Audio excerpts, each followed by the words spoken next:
We start with a round called If This Is the Answer, What Is the Question? On the board are 6 categories. Holly, which category would you like? Can we have home news? OK, home news it is. The answer is no. What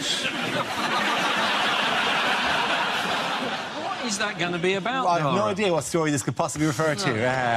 What is the question, Holly? Is it UKIP's immigration policy? Is it do Man United have a defence? Is it how should you not answer the question, did you pack these bags yourself?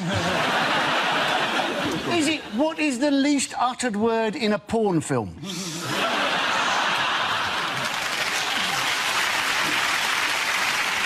Is it what did his friends call Nostradamus?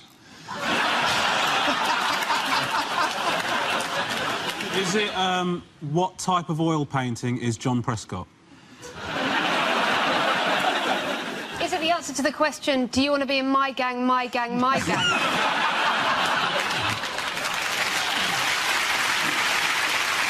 Is it can Tesco's financial director count?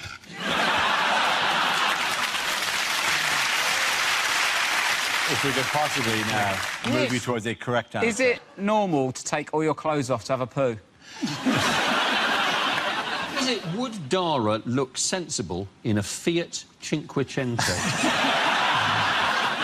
Is it do I have a tiny willy? Is it once you're over 60, should you trust a fart? Is it what the Scottish people said in the referendum? It is exactly that. Thank you very much, Andy Forrester. That's right. Of course, the question I was looking for was, how did Scotland vote in last week's independence referendum? The vote, which had a remarkable turnout of nearly 85%, saw the No campaign win with 55.3% of the vote, compared to the Yes campaign's 44.7%. What do you think swung it in the end, then? I think it's probably that more people voted no than yes. It's a level of analysis we're very proud of.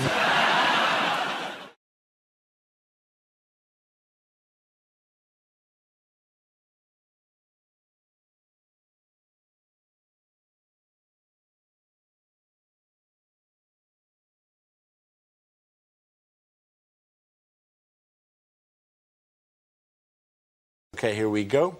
The first subject is nationality. Who wants to come in on that? I'll take it. Jared. Like most of you, I've got a nationality.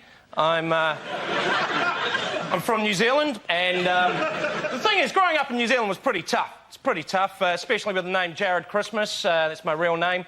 Jared is spelled J-A-R-R-E-D. Thanks, Mum and Dad, that's Jard.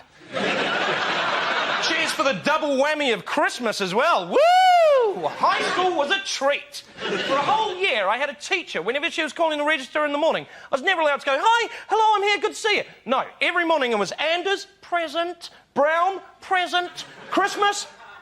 But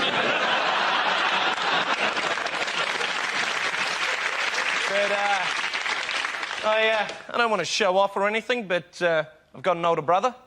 Thank you. And he's in the New Zealand Army. It's just him. And now you're laughing because you're thinking, New Zealand got an army. What was the last conflict they were involved in? Lord of the Rings. That's what they did. Well done, Jared. Thank you very much. Jack, let's see what you've been left with. Let's spin the wheel. OK, it's charity. I find charity quite confusing. I was walking down the street the other day, and one of those women with the blue NSPCC bibs and a bucket and clipboard came up to me. She said, do you like kids? I said, surely there's got to be subtler ways of catching sex offenders. But I do like the people that go and do it, charity work, when they, like, leave school and stuff. The girls that go off and do it for, like, a year, and then they come back and you realise the only reason they've done it is so they can shove it down your throat. Like, oh, my God, it was so amazing. We went to Tibet. Oh, literally, where to start? Preferably near the end. Oh, no. Me and my friend Viskiri, who's ethnic, by the way, did I mention, and Cassandra, who's properly working class and has a penchant for benefit fraud, well, we just talked around Tibet, making the most amazing Thai grass, talking about, like, 9/11 conspiracy theories and foot massaging lepers, and we found the most wonderful little monastery on the foot of Mount Hitra Pitra Matra Fikatra Atu. And we stayed there for weeks, just helping helping the orphans. It just makes you think, haven't the orphans suffered enough?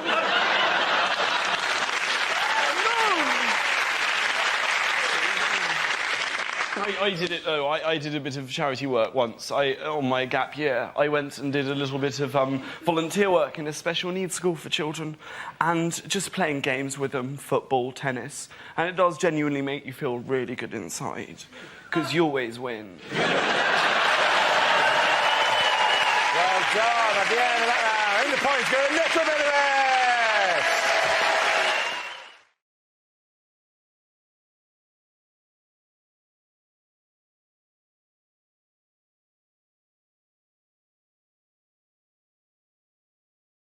In other news, who are the government hoping will defend Britain from cyber attacks? This is the idea that they're going to get geeks, computer geeks, employed by the army to protect us. And let's face it, it's going to change the face of war if it's all cyber war, isn't it? You know, people instead of going, oh, you know, I fought in World War II, Battle of Dunkirk, it'll be more like I fought in World War III, level 5. Yeah, they're getting hackers to jump ship, essentially, which is like such a naff movie thing that you get the hacker into the room and he goes, you can't pin anything on me. And the guy goes, I'm not here to arrest you. I'm here to offer you a job. Are these the people that have got excellent password strength? Is that who these people are? That's what's decided, yeah. That's all the time that you've typed it in, that's what it's been doing. It's been wondering how, what? Josh's mum? No, what you would call her Josh's mum? I have no idea. We're not very close, we're not very close. Cyber war films, though, they're going to be dull, aren't they? You know, things like Das Reboot.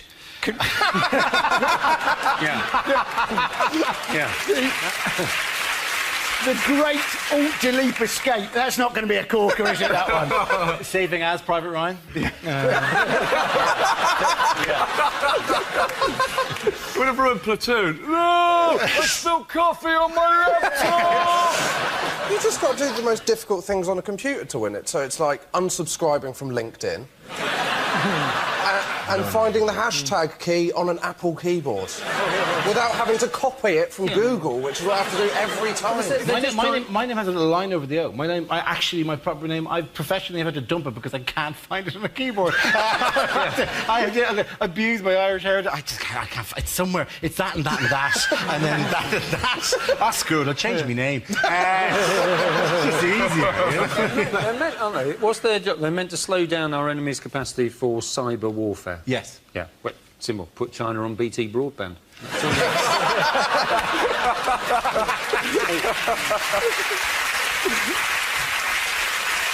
They said the kinds of things you have to do would get you arrested in the real world, they were saying. But correct me if I'm wrong, that's also true of regular soldiers.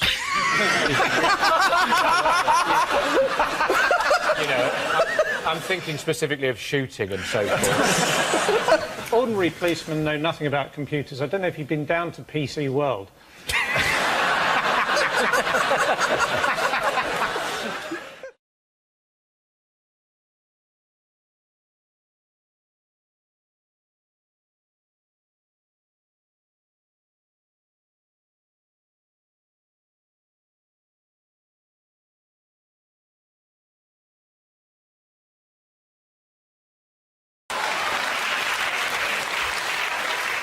The next topic is things that would change the atmosphere at a dinner party. Ignore the banging. She's been in there for 24 years. Help yourself to Nibbles. He was our favourite hamster, but it's what he would have wanted. Are you sure this is pork? It's just because Mike Crackling has a tattoo. Don't worry, we don't say grace.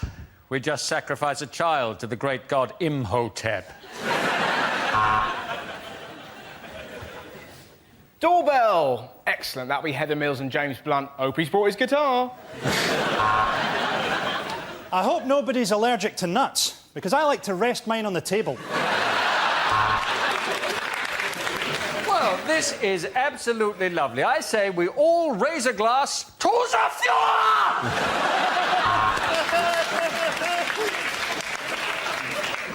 10 of you arrived.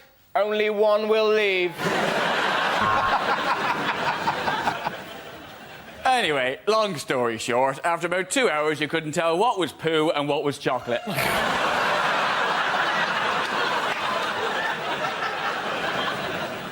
There is a vegetarian option. You can fuck off. OK, at the end of that round, the points go to Russell and Andy.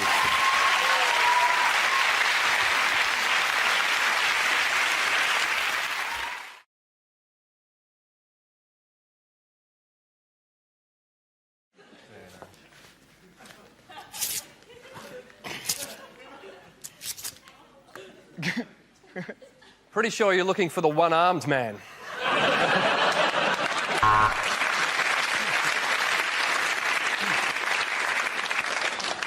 To be honest, should we not wait for Adam to put his foot back? Yeah.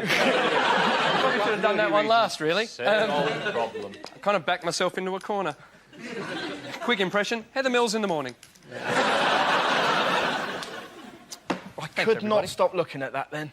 Was that really weird? I don't know why, I was just like, ah, the leg, look at the leg. I don't know what I was thinking, just the leg. I wanted to touch the leg. It was a nice joke to do, but I think most of you kind of went, ah! The thing is, we all know Adam's only got one leg, everyone else does now. He's hurting himself! OK. I think you're looking for the bloke with one leg.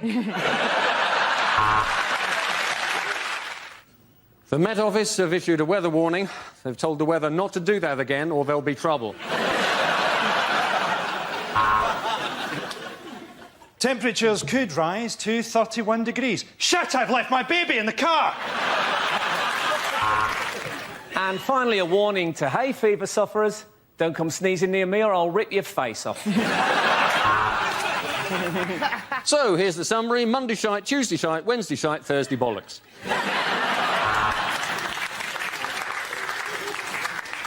The humidity's rising. The barometer's going low.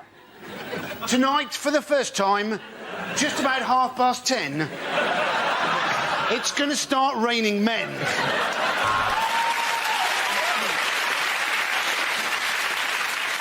The outlook's bright for the weekend. I've got 3 grams of coke in my pocket and my wife's on holiday.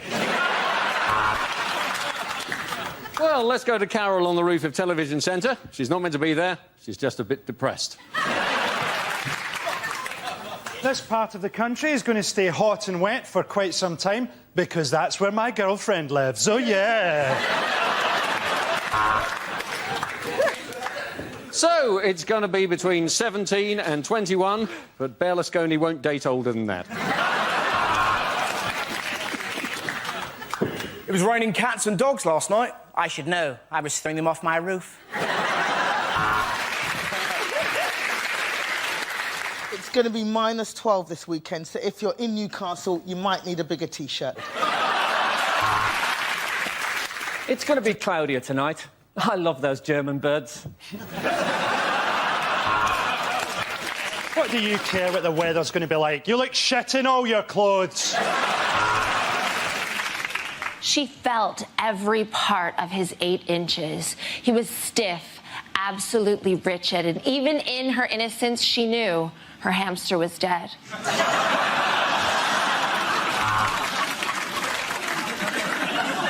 He felt a swelling down there. Shouldn't have tried to bang a beehive.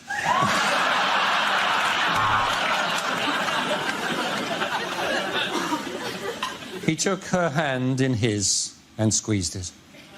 Now, he thought, I wonder where the rest of her body is.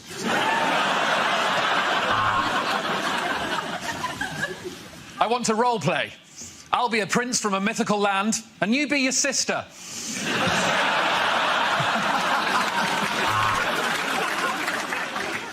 He looked at the tattoo of Chinese writing on her back. He didn't know what it meant, but he did know she'd put out on a first date.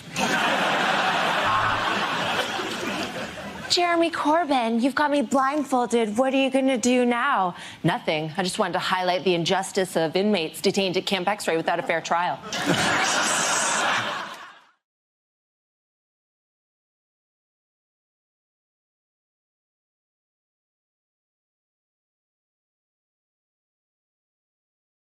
I launched the Wheel of News, and wherever it chooses to stop, one of our performers must step forward and talk about that subject. The winner is whoever I think is the funniest. OK, here we go. The first subject is... sport. Who wants to give me that? Andy Parsons.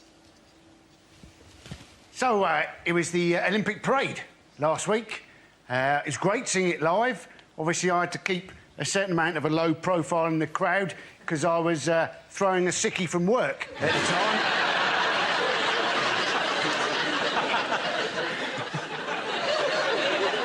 But it was great. 21 buses driving through London at a steady 2 miles an hour.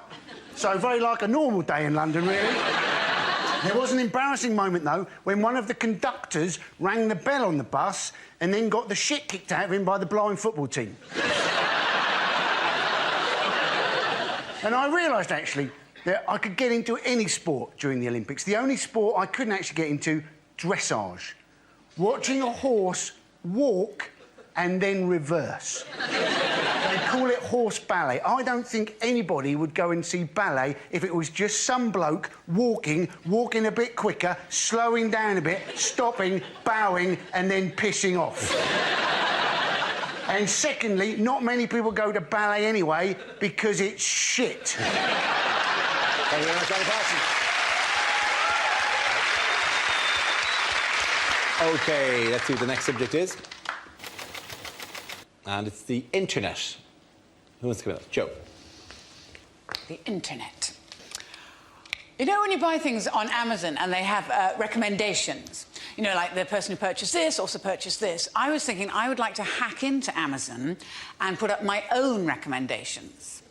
So, like, the customer who purchased My Story by Danny Minogue also purchased a length of rope and a wobbly chair.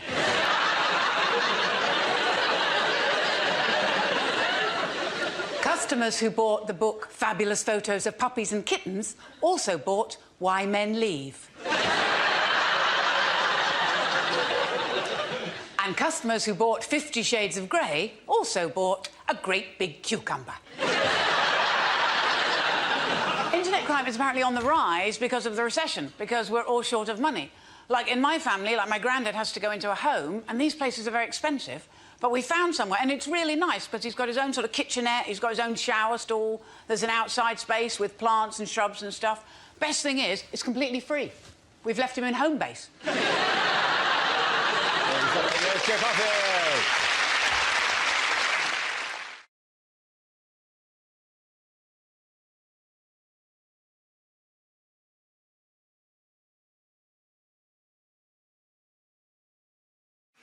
From the makers of Kaka 1. Kaka 2. Is that bloke behind a bouncer? And he's saying, no, you can't come in. See how you like it.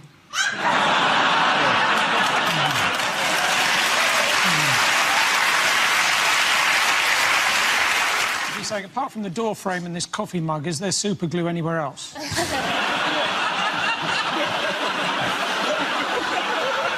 Health officials have shut down the village fete. Apparently there was an outbreak of tombola. Now it's over to our toys and games correspondent, Natasha Kaplunksky. In other news, what has Prince Charles said is the largest challenge facing the world today? Is it narrow doorways and you get your ears caught? Look, an ancient African city. From the makers of Timbuk 1.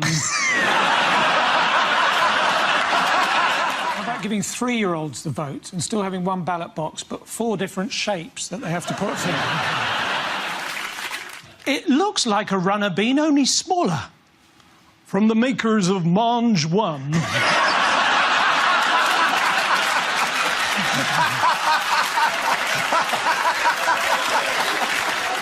I didn't understand about the Scottish election thing was, if the Scottish didn't want to be part of Great Britain, where were they going to live?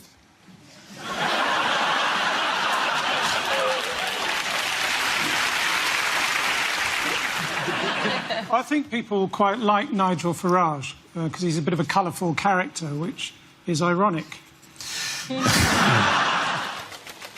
And the topic is family.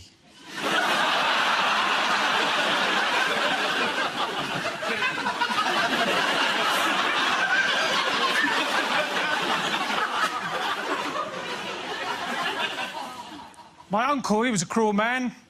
He knew we lived in a bungalow, yet every year for Christmas we always got a slinky.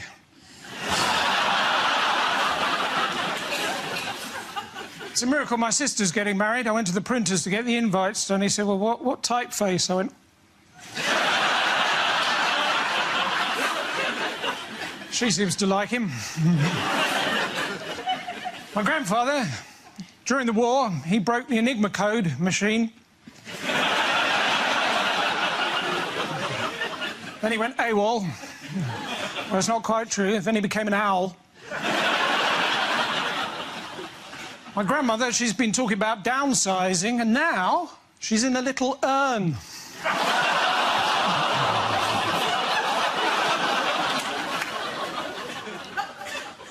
My other grandmother, she was a children's writer. You may have seen her book, Jack Goes Strawberry.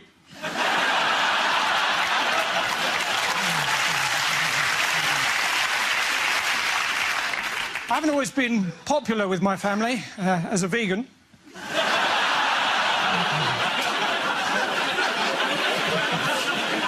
That doesn't normally work. Recently, my family all clubbed together and got me a voucher for a clinic in Switzerland. Thank you. It's not nice, though, to have another culture imposed on you at school. I remember when I was rushed to hospital with 80% Chinese burns. Welsh are getting stroppy, actually. I was in Cardiff in Waterstones recently. I asked for Pride and Prejudice, and the bloke said, I'm proud to be Welsh and I hate the English. Just time now to see what the papers say. What did his friends call Nostradamus? Now, our next guest, believe it or not, is both a poo and a lice inspector. Sorry, police inspector. Troy, certificate 15. If you're too young, why don't you make a giant wooden adult? The thing about voting for an independent Scotland is once you put your X in a box, you can cut it out and use it as a little flag. The topic is romance.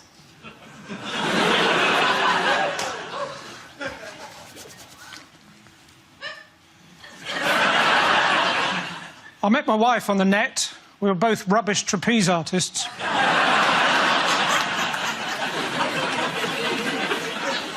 Terrible, isn't it, when someone doesn't want to live with you anymore? Part of you is thinking, I don't think you're going to survive in the real world. Another part of you is thinking, well, at least I'll be rid of your drunken arguing. Ladies and gentlemen, we need to let the Scottish people go.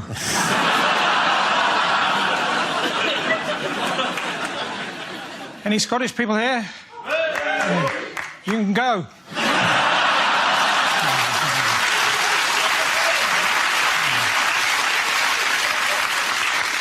A girl came up to me the other day, started going, foot loose, then her foot fell off.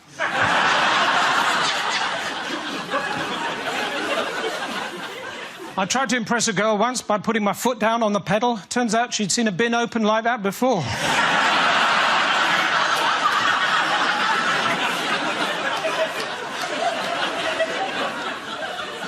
A girl came up to me once, she said, you know, I can tell someone's personality by what kind of car they drive. I said, I haven't got one.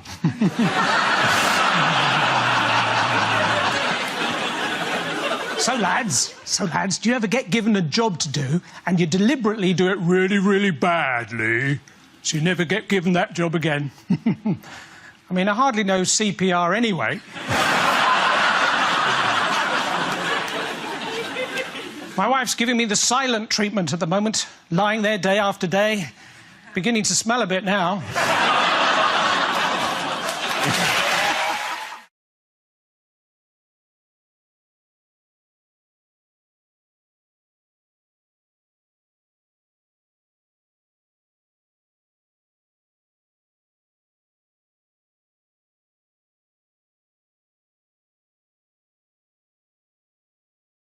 Now we come to scenes we'd like to see, so if everyone can make their way over to the performance area, please. I'll read out this week's topics and then we'll see what our panellists can come up with. OK, here we go. The first subject is unlikely complaints to TV channels. Dear Jim will fix it. Why aren't you replying to me letters?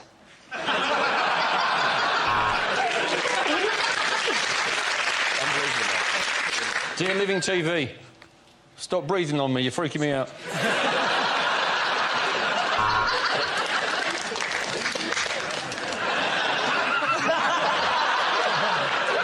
Dear BBC, I find it extremely offensive that after each scene we'd like to see, the host, Dara O'Brien, appears to emit a loud fart.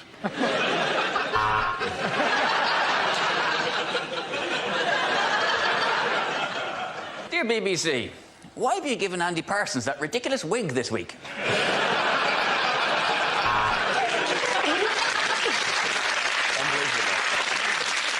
Dear BBC, I recently saw something on the Antiques Roadshow I would like to purchase. How much is Fiona Bruce?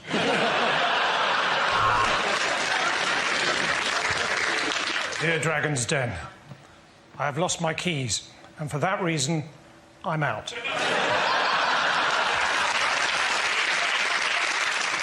Dear ITV, I just watched Loose Women in High Definition. Please remove this option.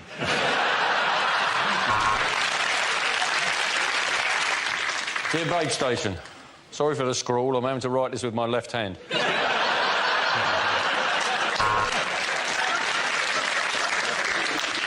Dear Babe Station, I've watched your channel for 10 hours now and I've yet to see a film about a pig working as a sheepdog. However, I shall persevere. Dear Channel 5, I have watched Celebrity Big Brother. I think it should be renamed Big Brother. Dear BBC, why don't you get Irish comedian Ed Byrne to do a documentary about ladies' pants?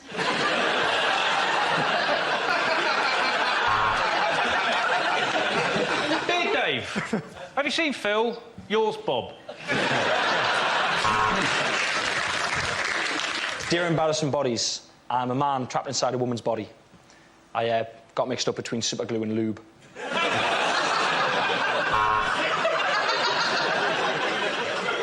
Dear Dave Jarvu, have you seen Phil Jarvu? Yours, Bob Jarvu.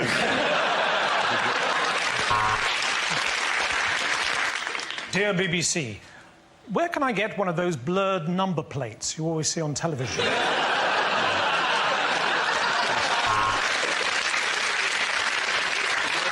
Dear Embarrassing Bodies, I think there may be something wrong with my penis. I've enclosed it in an envelope for you to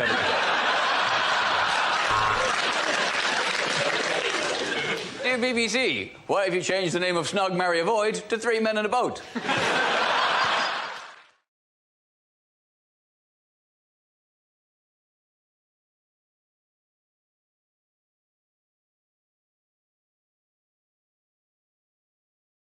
OK, the next topic is things you wouldn't hear in a survival show.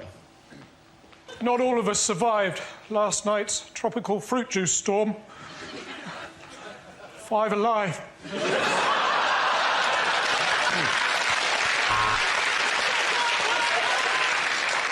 At last, I have found some nuts and some berries. I hate it when they rearrange the aisles at Asda.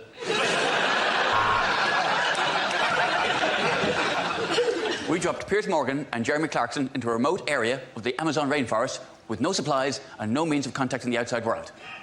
You're welcome. There are many threats to the children of the Nabutu tribe. Crocodiles, snakes, Madonna. Unfortunately, you do have to improvise some things. I've been using these leaves for wiping my bottom, which is why I've been thrown out of the salad bar.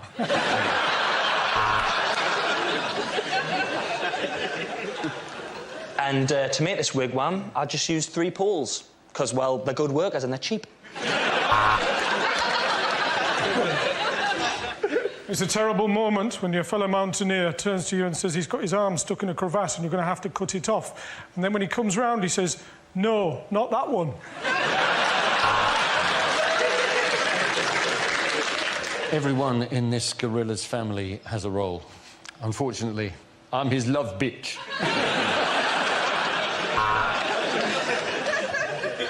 If you're really lost, it's time to use your Duke of Edinburgh skills. Hopefully, you can offend the indigenous tribespeople enough that they'll chase you out of the forest.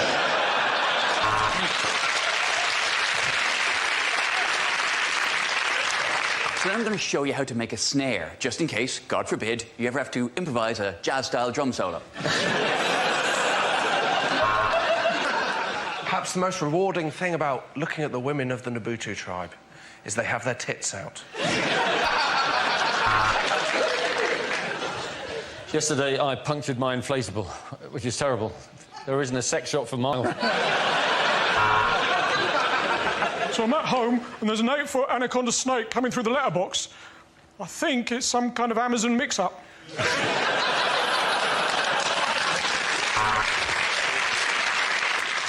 Tonight on Bushcraft, the Vajazzle. Okay, get that round before we go to Christian and Milton.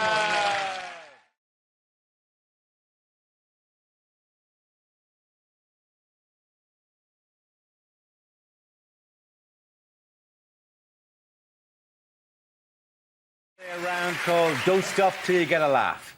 This game involves Frank, Andy, Frankie and Russell, so if you could make your way to the performance area, please. This is where we test our performers' stand-up skills. We spin our news generator, it settles on a topic, and anyone can volunteer jokes about the chosen subject. The winners are the people I judge who produce the funniest stuff, OK? Here we go, let's spin the wheel. First topic is parenting. Who wants to come in on that? Andy Parsons. Getting quick. You may have seen that there was a woman gave birth recently who was 72 years old. That's not right, is it? You don't want to be a kid struggling to walk to find out your mum's in exactly the same state. But in this country, it's been more, isn't it? The young people who've been giving birth. Alfie Patton, supposedly a dad at 13 years old. And then they were saying, oh, no, he's not the dad, some people. I don't know what's going to happen to Alfie now. Maybe he's going to have to join Fathers for Justice. Hey, he's probably got a superhero costume, hasn't he? Thank you very much, Andy. OK, let's spin the wheel again. Subject is history. Who wants to come in on that? Frank. Let's do it.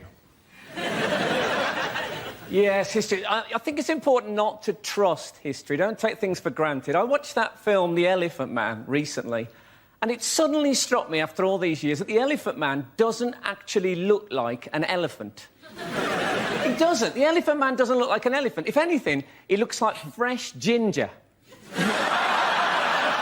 Now, obviously, if you're putting up posters trying to sell a freak show, you can't say, coming soon, the Ginger Man.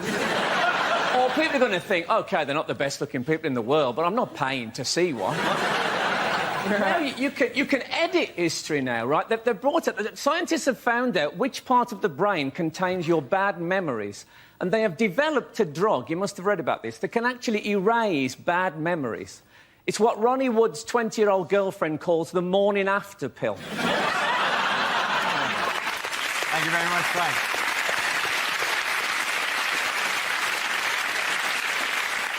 That leaves us with Frankie and Russell. Let's spin the wheel.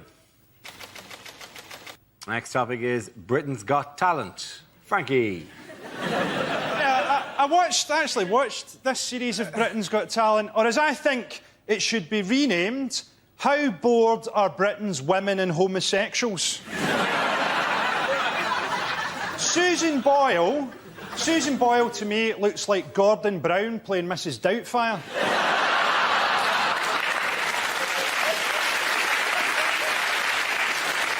She was on Oprah Winfrey in America, and they subtitled her. And people in West Lothian, where she's from, were absolutely horrified, as many of them can't read. She says that she's never been kissed, and on that evidence alone, Scotland's alcohol problems are not as bad as first thought.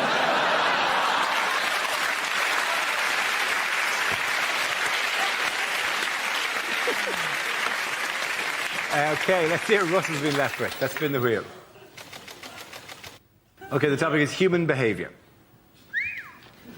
Some things you can't help doing. Do you find this? Like, if you get a cold can of Diet Coke, it's not enough for you to go, that is freezing. You have to find somebody you love and put it on their face. You can't... You don't do that with any other food. This soup's boiling in your eyes, but...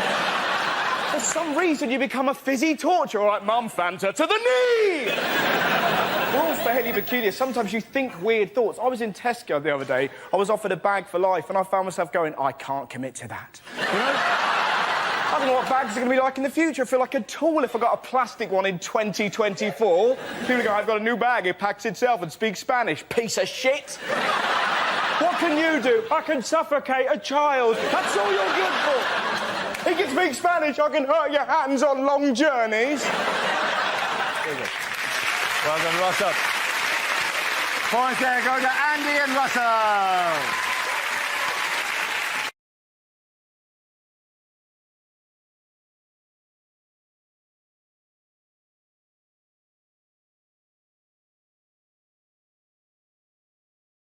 OK, the next topic is things you wouldn't hear on a science documentary.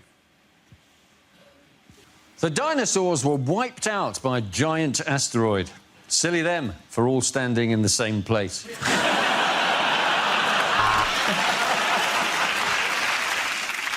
Does it burn anything other than Bunsen?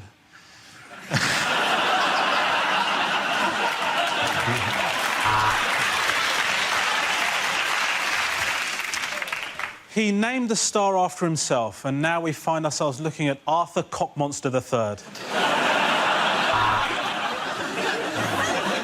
So, it glows in the dark and it has a half-life of 1,000 years. Frankly, I've never done a poo like it. On today's show, we'll be talking about the Jurassic period, where only dinosaurs and Bruce Forsyth roam the earth. He's old, isn't he?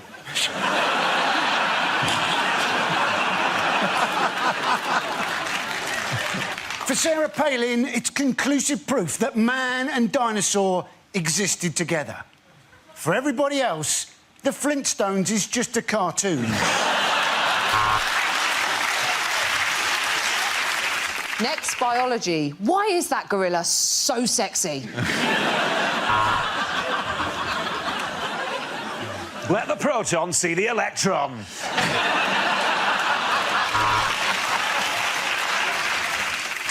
Scientists in Loughborough found the formula to make the perfect cup of tea, which is quite controversial as the grant was for AIDS research.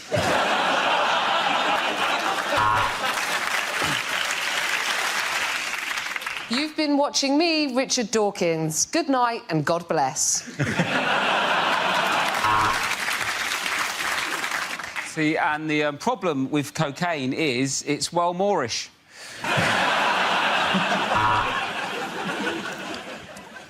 Well, we could ask a proper scientist about this, or we could ask Dara O'Brien.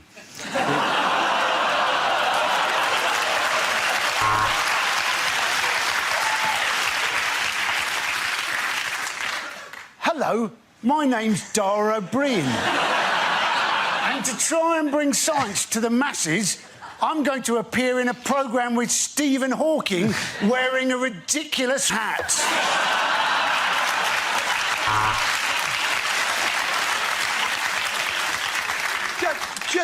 Just enough with the, you know... I love that hat, by the way.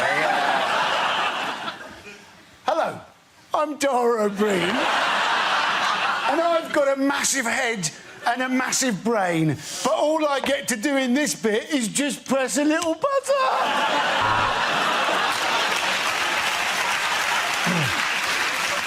Mr. O'Brien, I award you a PhD.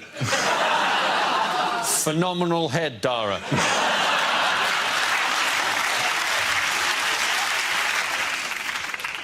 I would just like to say that I think Dara O'Brien's a legend.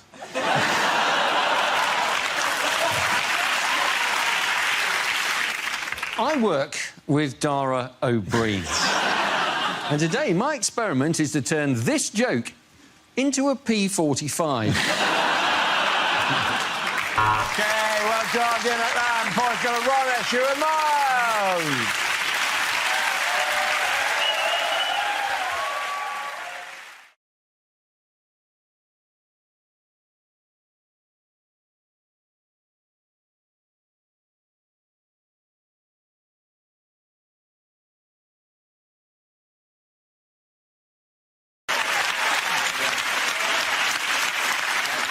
Now we come to scenes we'd like to see. So if everyone can make their way over to the performance area, I'll read out this week's topics and then we'll see what our panelists can come up with. OK? Here we go. The first subject is things you'd never read in the Bible. Eve took the apple. Bollocks, she said. It hasn't got a headphone jack.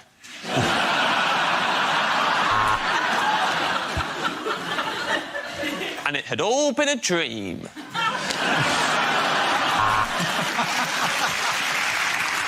And in the beginning, there was the Word, and the Word was good, but it wasn't compatible with Max.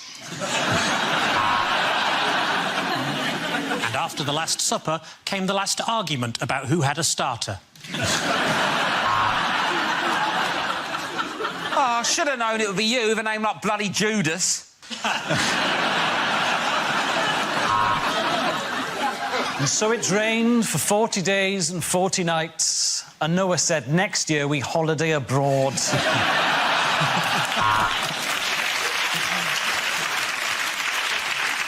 I have 5 loaves and 2 fishes, he said. Who wants cod in breadcrumbs? Jesus handed out cans of Dr. Pepper and said, drink this in remembrance of me. That's right, my full name is Dr. Jesus Pepper. People who enjoyed this book also enjoyed the Quran and the Torah.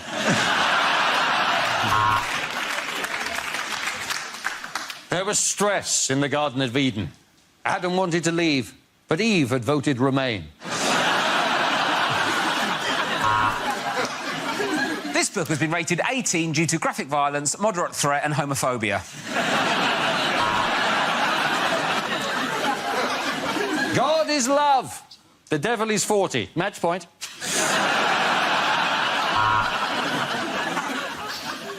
And most importantly of all, thou shalt not board the train until other people have alighted the train.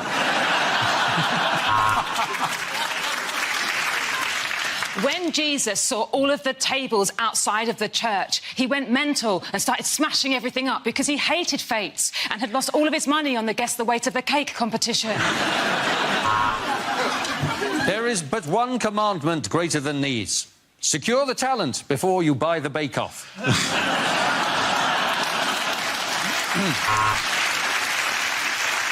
Thou shalt not steal, unless from the self-service checkout. You will do it. Birthday cards, no way, is there? No, actually, my mum couldn't have done that because she's a virgin. The animals came in 2 by 2, for 'twas Orange Wednesday. OK, the next topic is... Lines you wouldn't hear in a James Bond film. Sorry, mate, it's his spoons. We don't do martini. Do you want to jug a woo-woo?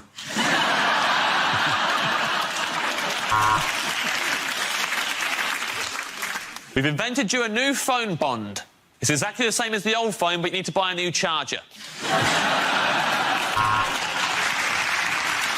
We've got the latest news on Thunderball 007. No one won last week, and it's a rollover. Ah, Mr. Bond. Welcome to this mandatory course on sexual harassment in the workplace.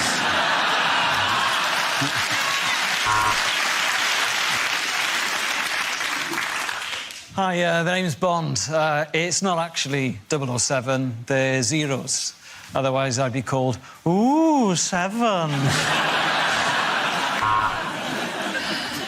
Oh, Mr. Bond, I'm very flattered by your advances, but you are a complete stranger. You work for my enemy, and I am menstruating very heavily. Bond, meet your children, 005, 003 and 018 months. You want my full name, of course. It's Bond.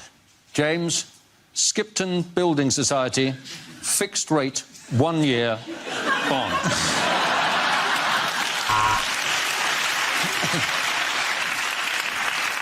So another gadget, Bond.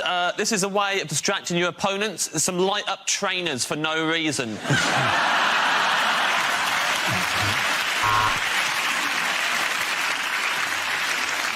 Mr. Bond, I have one question for you. Does this testicle look swollen?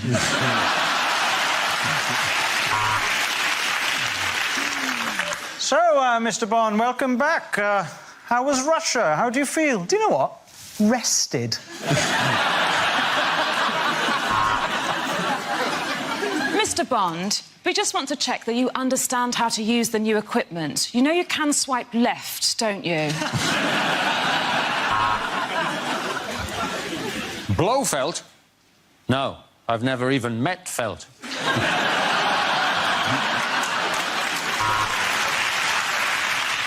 This is the easiest fight on top of a train I've ever had. Thank you, Southern Rail.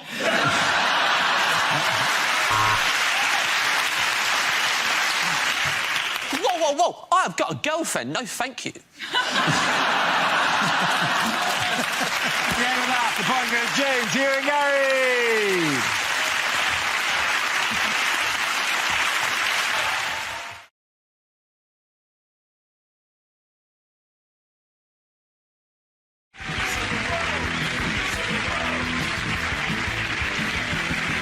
We start with a round called Headliners. Here's a picture of Prime Minister Gordon Brown with his immediate predecessor, Tony Blair.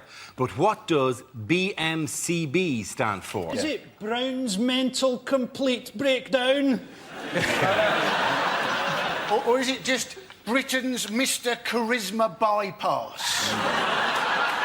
Is it Blair makes chimp body pop? Is it Brown's man boobs captivate Blair? Is it Blundering Morons Crucifixion Begins?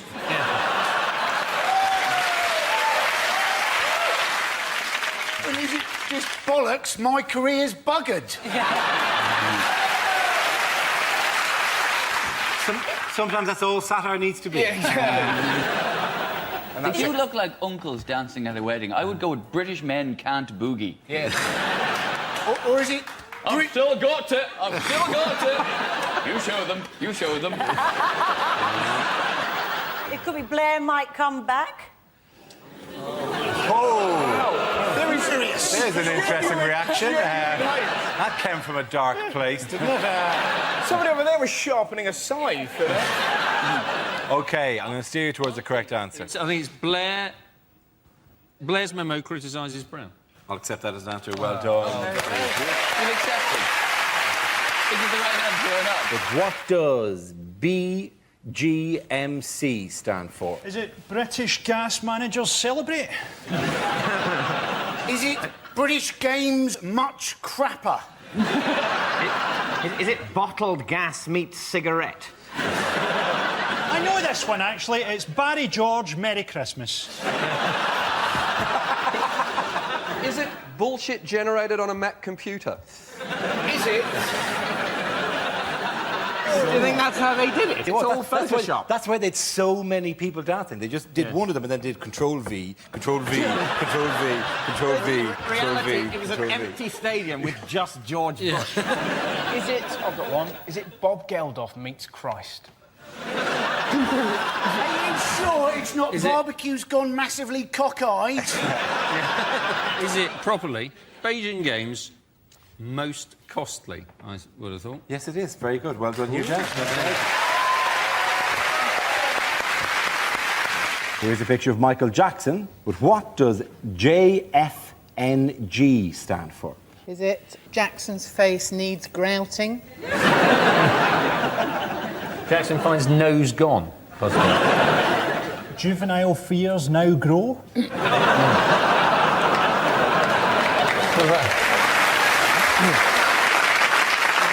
Jury found in Neverland Garden. Jackson found near Grimsby. He's starting a new life. Starting a new life in Grimsby, or Grimethorpe, possibly, where he decided to join the colliery band. Because he likes being near miners.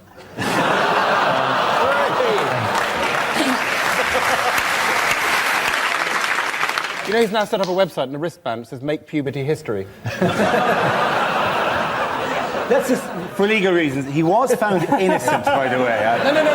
Yeah, we're not disputing that, are we? No, I think what they meant was not guilty enough. Did you see the bit after the verdict came out when the announcer on the BBC went, "At least Jackson can now get back to living a normal life." as he rides out of the courtroom on a talking gorilla. "Oh, it's back to normality." But I was hoping that he'd be found guilty just so that you could see people outside with those banners saying "I love Michael," just gradually and awkwardly putting them down. I'll leave that there. Slowly taking off the one white glove. Get off. Damn, it's stuck on my hand. It seemed to all come down to that one juror that said, "Oh, I just didn't like the way that the mother of the boy clicked her fingers at me." Oh, yeah. That's not enough. And he would have actually been found guilty if he was black, I reckon. I'll give you a clue. The J stands for Jackson. Is it found not guilty? Yes, it is, of course. The action is Jackson found not guilty. Well done, Hugh. Give him an applause. We start with a round called Headliners. Here's a picture of Prime Minister Gordon Brown in buoyant mood, but what does ROCB stand for? Is it what he looks like when he smiles? Is it really old, creepy baby? Is he just really desperate about his election chances now? He's only got one thing he can do, and he's going, right, OK, call Batman. Is it ruined our country, bastard?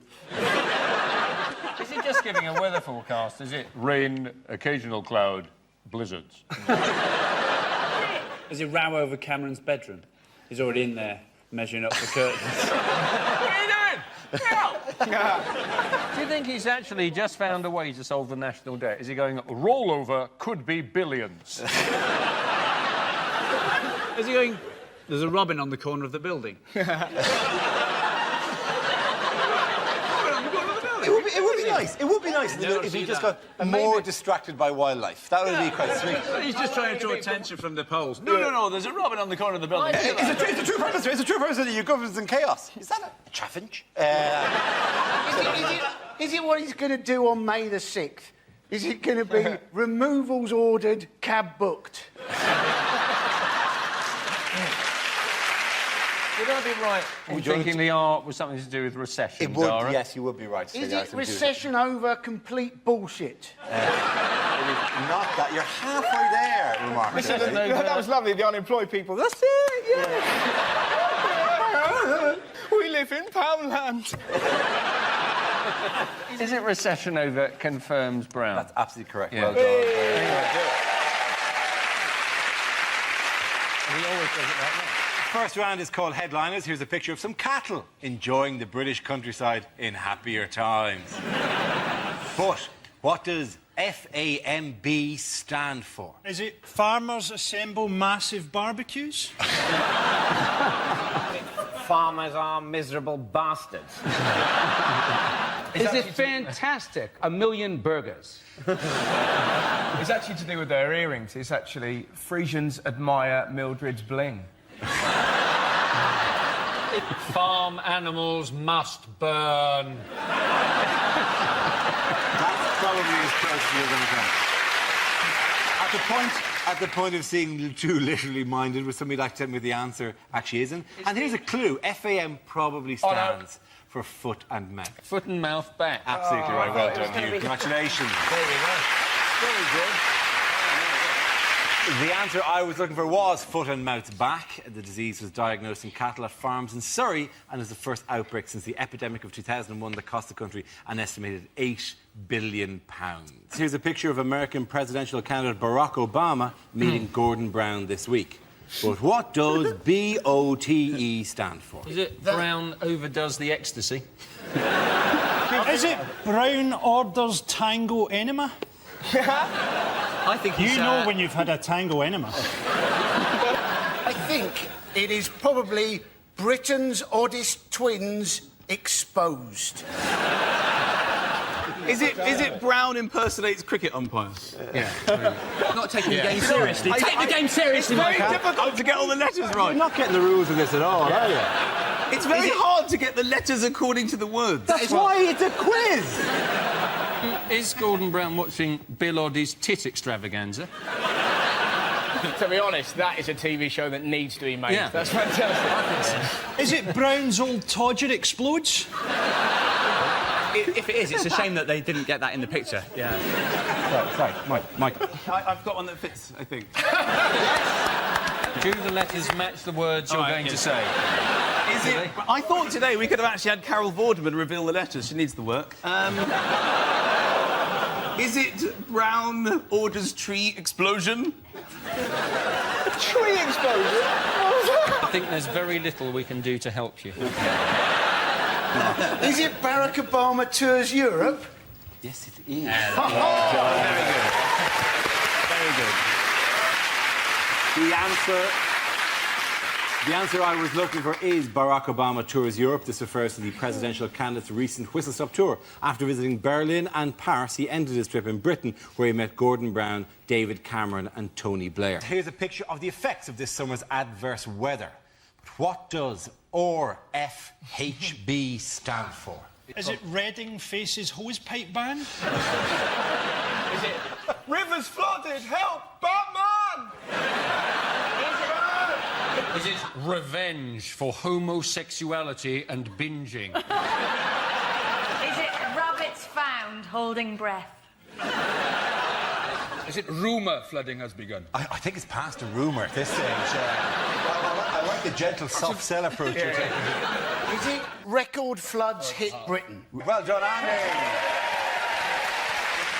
We start, as ever, with our round called Headliners. Here's a picture of former Prime Minister Tony Blair recently. But what does BGBC stand for? Is it Britain's greatest bullshitter celebrates? Is it, in fact, Blair's guilt-free, blood-stained conscience? Is it... That was a lovely laugh.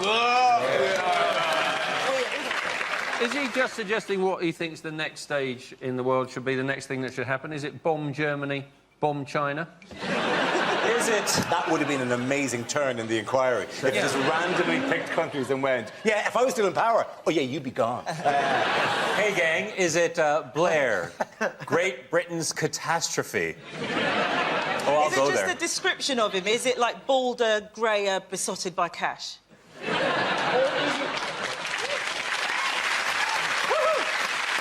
Is it Blair given blue cordon? You see in the picture. Oh, yeah, he has, yeah. Actually irritates me. Is it, in fact, everything the British Army didn't have when we went to war? Bullets, guns, bombs, choppers.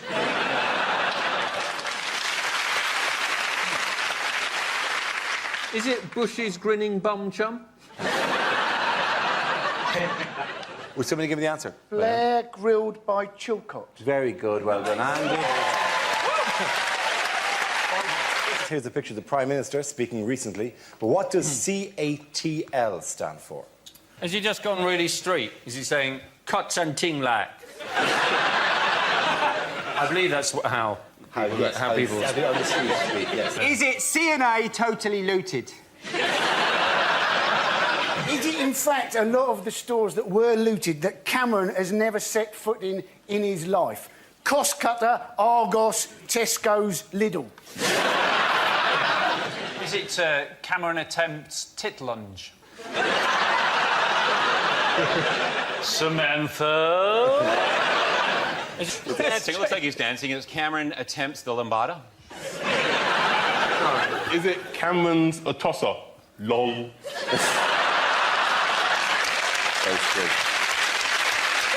Or is it much, much more simple? He's in a market, is he going, carrots and Tom's, lovely?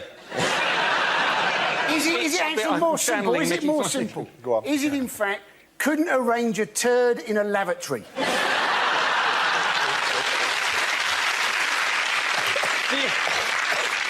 Do you often find yourself arranging turds in lavatories? Well, that has come out at entirely the wrong angle. This displeases me. Pass me the turd wrangling implement.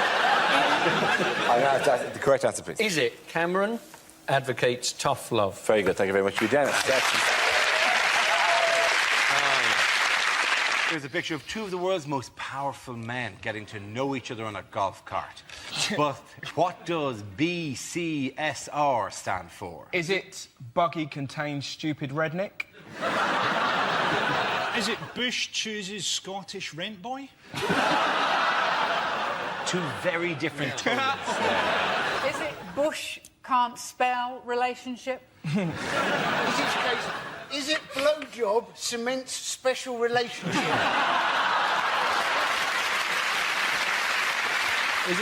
Is it Bush coming, Scoob? Rikes. Is it brilliant chance, sniper required? So the SR will be special relationship. SR will be special relationship, yeah. Is it Brown continues special relationship? It is, of course. Well done. Here's a picture of Leader of the Opposition, David Cameron. But what does TLEC stand for?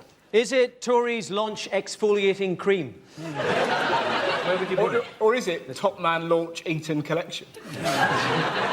Or is it just simply Tosser leading everyone to catastrophe?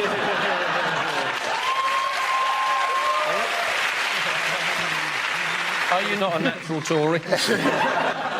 Or is it Tory launch extremely Caucasian? I think the people he's shaking hands with are that actual size, and it's tiny little elf convention. The elf vote is just screaming to me. It's enormous. It is ironically, it's an enormous vote. Is it tits, lips, eyes and chin? Everything he's got done in the poster. Is it his full name? Tarquin Linus Edwin Cameron. What's weird about it is, and this isn't nothing to do with the initial, he appears to be in black and white at the front of the photo and in colour at the back. It's like the Wizard of Oz. He's like in black and white until the election, whereupon... He's the king of Munchkin Land. I know the answer. It's Tory leader effortlessly camp. Does anyone give it something approaching the correct answer? I think You're the sensible one. Tories launch election campaign. That's close enough. Genius. Well done. That's good. You call headliners. Here's a picture of a packed House of Commons recently, but what does PTFC stand for? Is it pissed tossers face chop? Is it Parliament too few chairs? Is it in fact just everything that they've spent money on? Porn, televisions, furniture, castles. Is it perspective tempts 15-foot cameraman? Is it politicians turn out for free cakes? About the least recognisable man in politics. Politicians try and find Clegg.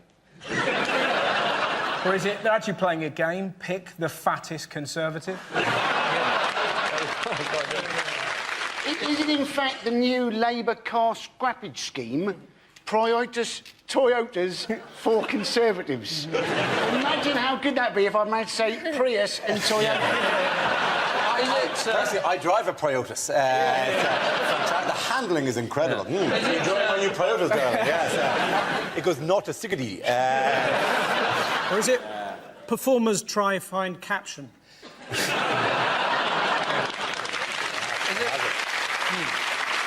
OK. The P for payback. Payback time. Pay back the fucking cash! No, but that was a proper cri de coeur, wasn't it? That came from the heart. I want to know which paper that comes from, because I'd like to read that every day. Well, it's the Parsons Gazette. I mean, every article's the same. Look at these arseholes! Not that particular, but the payback what? Payback time for Commons. Well done, very good. Thank you very much. Yes. the answer I was looking for was payback time for Commons. This is the news that MPs have been ordered to repay over £1 million of their expenses following an audit of claims dating back to 2004. How do we feel about the MPs' expenses? It just refuses to go away, this story, doesn't it? It's like thrush. Every time you open the paper, it's back. I'm fed up with hearing certain MPs say, it's legal, it's legal. So standing outside an old folks' home dressed as Harold Shipman, just don't do it.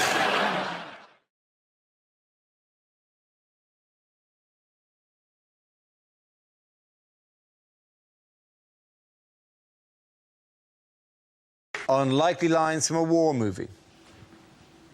Bad luck, Sir Winston. I'm afraid the Second World War's gone to penalties.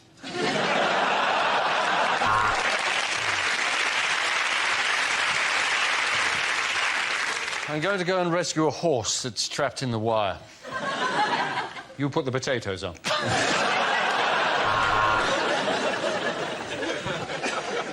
We've located the battleship. It is in the squares B5, B6, B7, 8,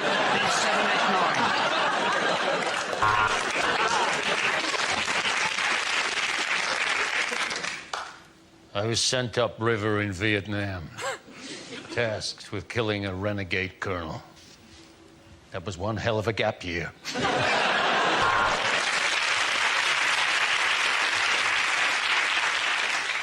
I haven't seen a case of trench foot this bad since the Isle of Wight festival.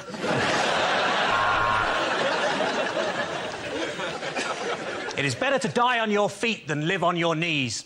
Anyway, enough about that Talisa video.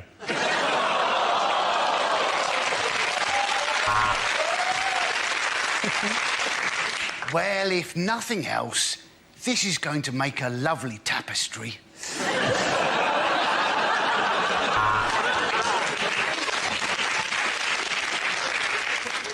We're at 5,000 fathoms. Bing! The hull will never take it, Captain. Bing! And you going bing isn't helping either.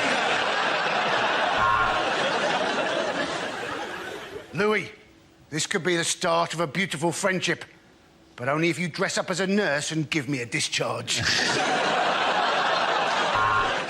Sir, new intelligence has come in from the letters page of the Daily Mail, and it seems Herr Hitler has a point.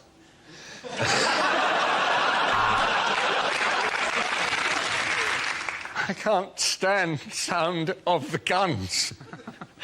Why did I move to Tottenham?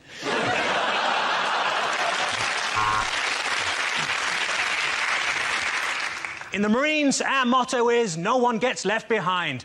Private Cameron, where is your daughter?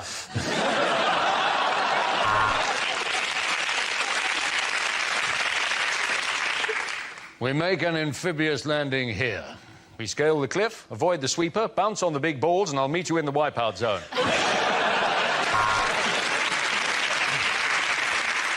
Chaps, we're about to go over the top. I have a message for you from High Command. It simply says, war!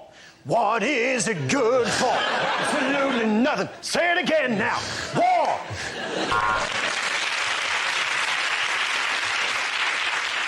Don't put your stuff in that one. It's got a really catchy edge on it.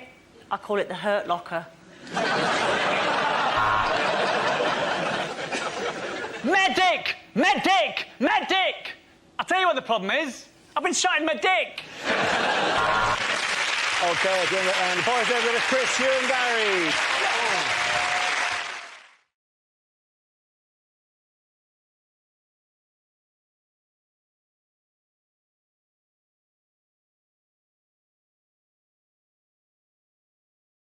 Hello, Canterbury. Let's make some fucking noise!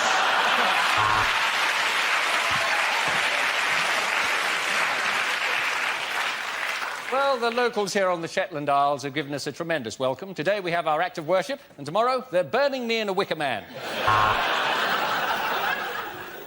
They call him G.O.D. and he the Big Daddy. He look like me, but he more beardy. Hello, I'm Sister Margaret, and I'm an alcoholic.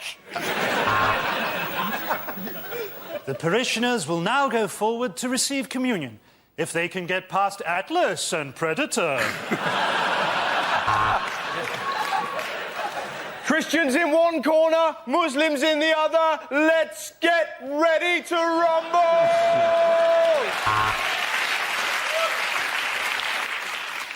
Well, the goat is strapped to the altar, so let's begin. That was beautiful. Such a shame there's no one actually up there to have heard it.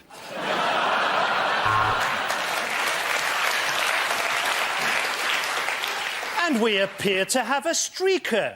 No, one of the altar boys has escaped from the vestry.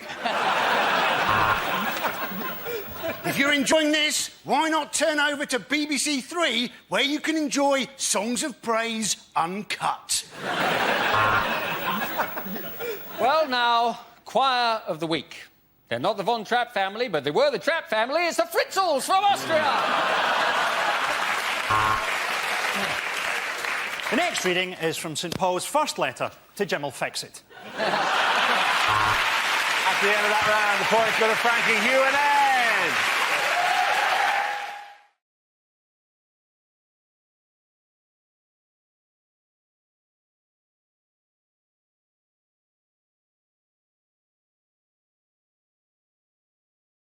What has Alice been accused of this week? Lying, I guess. Yeah, well, isn't that's he? a general But thing. it's the Specific lies? So he's in this problem, isn't he? So James Comey, who was the head of the FBI, who we sacked for investigating his links with Russia. Yep. Now it's the cover-up he's being accused of, isn't it? It is actually, yeah, lying. that he got rid of him in order to, you know... How tall is James Comey? 6'8". It is not the look you want in a spy, is it? American politics is so much more badass than British politics. They've got the ex-head of the FBI testifying against the president because the Russians might have rigged the election. We've got a man with his bucket on his head and a fish finger. But at a fantastic interaction, he said that at one point they had a discussion, Trump and Comey together, where Trump turned to Comey and said, I want loyalty.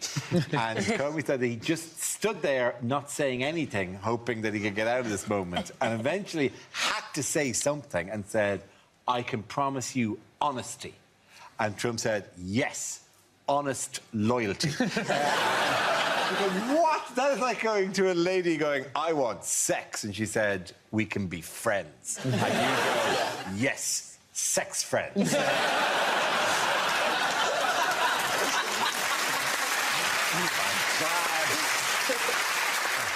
Good to know we're on the same page here. It's like he's genuinely upset that Comey's talking about stuff, because they had a discussion in the Oval Office, and now Trump's going, he's a leaker. To be fair, though, most men Trump's age are leakers anyway, aren't they? Whether they want to be or not. Yeah, quite often he pays for it. Isn't calling him a leaker basically saying it is definitely true? Yes, it is. Shouldn't he be calling him a liar? Yeah, but if someone accused me of murder and I went, well, someone's a chatterbox.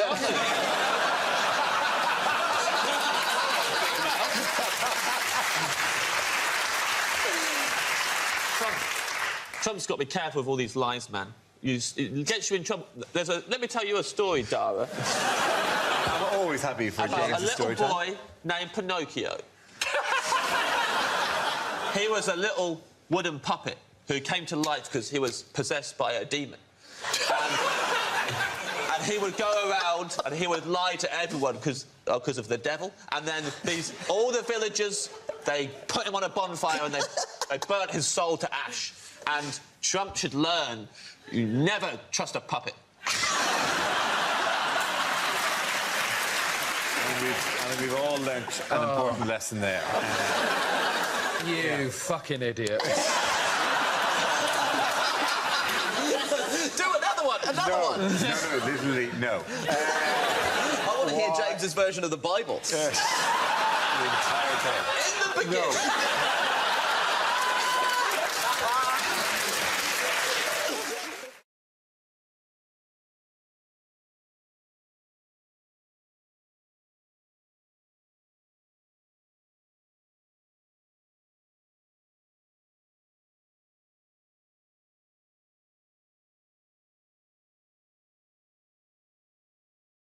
OK, your category is education. The answer is 25 in a row. What is the question? How many green bottles are standing on Charles Kennedy's windowsill? Is it you've just been picked up whilst hitchhiking? What's the last thing you want to hear the truck driver chuckle as he nods towards the 24 empty rucksacks in the back.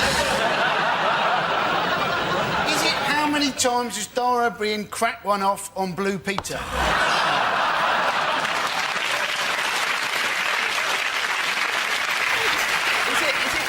It was unfair to draw her into a political battle. I was fucking having a session with the woman or something. Can a man not form an unnatural attachment to someone they've never met on the television without it resorting to masturbation jokes? He's just made a little shrine. I've not made any little shrine. And can I point out, stop writing Dara fancies Connie on a piece of paper.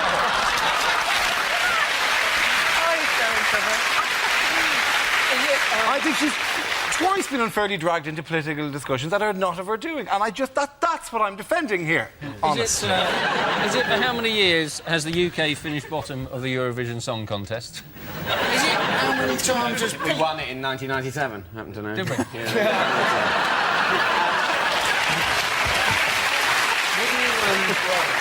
So, that shoots you down, my friend. Would you like to sing us that song, David? Well, I would, but unfortunately a court order says I mustn't.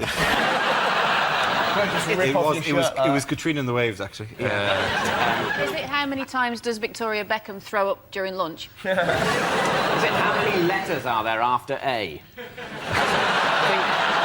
Is it Cliff Richard has had 25 top 10 hits? How many were shit? Is it how many researchers from GMTV won phoning competitions last year?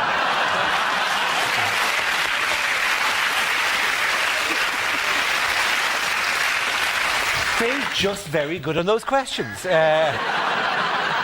I'm going to steer you towards the correct answer. It is an education issue. Is it to do with GCSEs? It is to do... No, actually, no, it's through A-levels, actually. OK. The results are getting better every year, and they have been for the past 25 years. That's exactly right. Well done, Russell.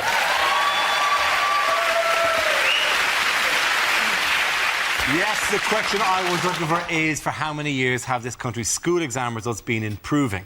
This is the news that in 2007, the UK's school exam grades have improved for the 25th successive year, with record pass rates and more pupils getting the top marks, leading to calls from some quarters for the exams to be made more difficult. Well, what's amazing about it, no wonder kids are so disaffected in this country. Like, they get the best results ever. And how do we respond? Do we say, well done? No, we go, well, they're getting easier.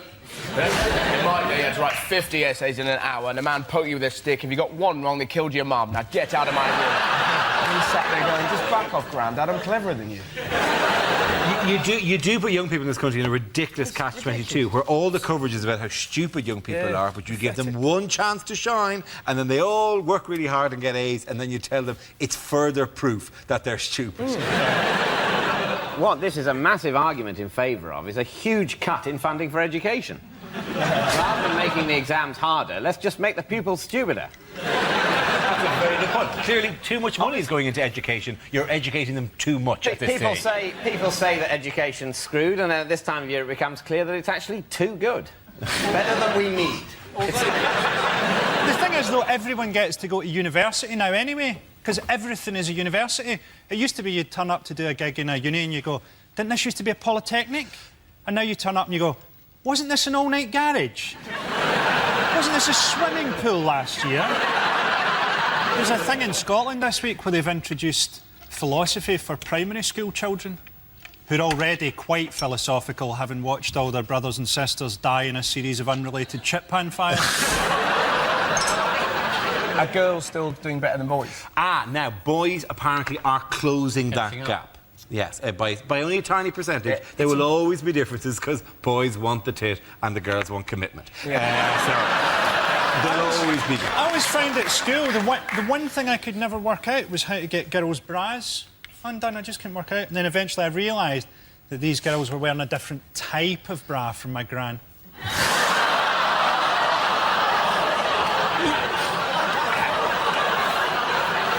It would be a good idea to get kids more in tune with what goes on in life, isn't it? I can remember spending a whole day finding out that woodlice quite liked dark, damp conditions. I have never been able to use that piece of information in everyday life. Yes, and when you're there in your flat, aren't you? Your girlfriend's left you, you've lost your job, there's flood water lapping round your ankles. It's going to be little consolation to you that you know woodlice would quite like these conditions. I swear for 5 or 6 years in a row, they explain autumn to you every year during the autumn. And as far as I know, there are very few jobs that are based on the understanding of autumn. And also, isn't it something that happens anyway? It's not something you have to make a note of, otherwise the trees aren't going to shed their leaves. But they're just protecting you from the shock of it happening again. Oh, no! The world is dying! Ah! We've told you about this, David. We've told you about this a number of times every year you forget. Why are the trees naked? Isn't the whole thing with school, though, that it's never going to be as stimulating as life is now for children? Because they've got, like, blockbuster movies and video games. You know, there's no way that school can be as stimulating as Tekken. Sir, why have you got the head of a leopard? Quiet boy, fireball.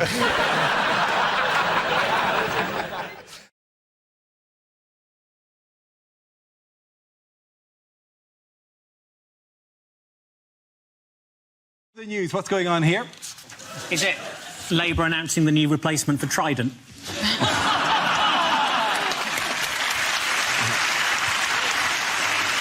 Is it like shocking photos of Tyson Fury before the alleged doping? Is he saying, "Hi, I'd like you to buy my lean green grilling machine"? To be fair, though, boxing Corbyn would be a nightmare, wouldn't it? He don't give up at the best of times. Like, he's been knocked out 5 times, the rest go, I'm going to stop. He goes, no, I intend to carry on. Not until the membership of the party have decided I shall leave. You've got no face left, Corbyn. I think he's probably going, the gloves are off. Oh, hang on. It is, of course, Jeremy Corbyn, who in the last week of the Labour leadership campaign faces scrutiny of the influence of the hard left within the party. Yes, a lot of analysis going on about momentum now and how much influence momentum have. Yeah, I only heard of Momentum this week, and they sound like either a really naff team on The Apprentice or an amazing dance group on Britain's Got Talent. I thought it sounds like a bit of medicine to help relieve constipation. Take momentum. Do that face again. That's me if I've had to do... No, it just flies out of me and then you're bright as rain. That's the advert I'm doing next week. Momentum for men. Keep your composure. I am going to spend most of the next week replaying the inevitable gif that is going to come out of that. That will be captioned Rob Sex Face. Yes, it's Momentum. By the way, who are, you know, they're a very passionate organisation who tweet a lot and get in touch a lot with shows when they're criticised. So a big hello to all of you on Twitter. Who nonetheless accuse me of being part of some sort of BBC-wide conspiracy. Anytime you vaguely criticise Corbyn, it's like, oh, this is them with the computer over there. Not just furiously banging a thing, going, you, and part of the BBC, the anti-Corbyn, like the BBC sit me down with Hugh Edwards and Fiona Bruce and the team from Match of the Day and tell us how we're supposed to hate Corbyn. Like, I can't even get into the BBC building, for Christ's sake.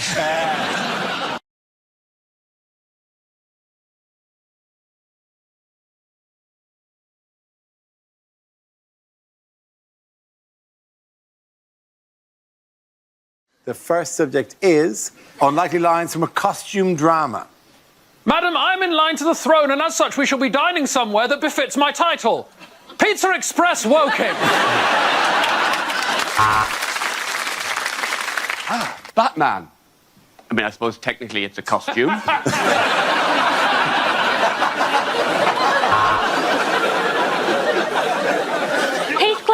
Heathcliff, let me in! I just wondered if we could count on your vote on December 12th. Generally, I am a footman, sir, although I do also like the bottom and the breasts. Right, just reading this review from the Anne Boleyn musical. Says it was a good idea, but they didn't like the execution. Lord Windermere is famed for his opulent balls. I've heard he wet shaves them.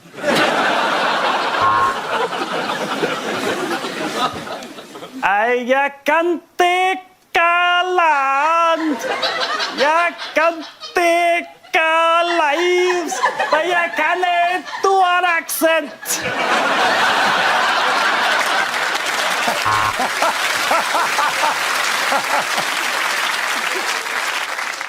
You are Jane Eyre, so this must be your brother, Nike.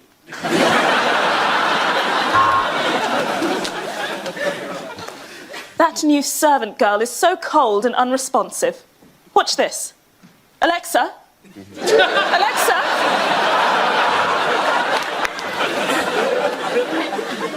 Your Lordship, I am delighted and excited by the unexpected turn our correspondence has taken.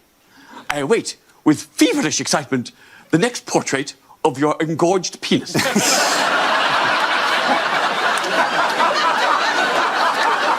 Please accept this crude sketch of my boobs as a token of my affection.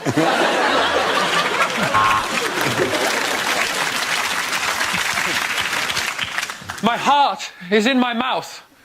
My liver is in my anus. Jesus, this corset is tight!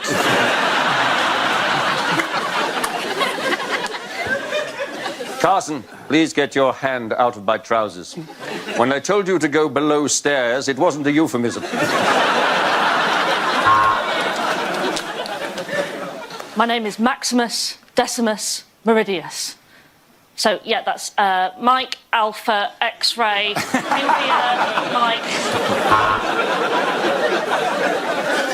As the ruler of this country, I demand some respect. When you see me, you will bow and you will say, yes, queen. Mr. Darcy, I could never belong to you. I am promised to another, but I could give you a quick handy by emotions.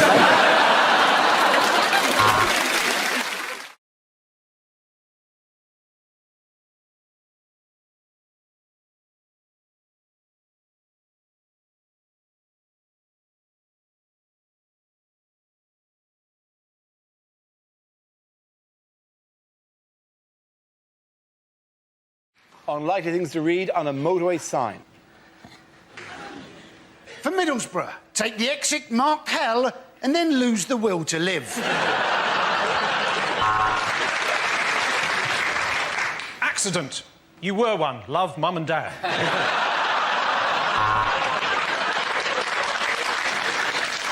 When lights flash, dogging is about to start. There may be trouble ahead. Prepare to face music and dance. You are now 200 metres beyond the junction that your piece of shit sat-nav is telling you you're approaching now. Those of you looking for more safety tips, text now. Beware, giant scissors coming towards you along the dotted lines.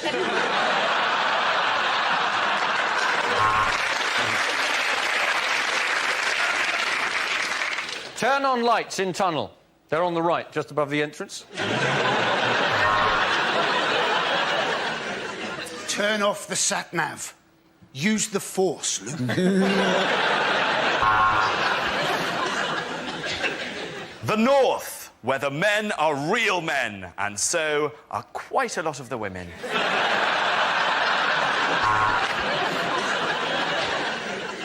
If you can taste this sign, it means you've crashed into it. Throw banana skin behind car now. Super Mario and Diddy Kong approaching from rear.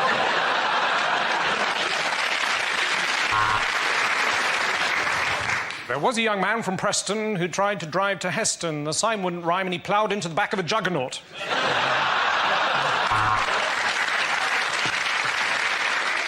Pick us up a pint of milk, Tell. Thanks, Trace. At the end of that round, the ball's going to jack here in no time.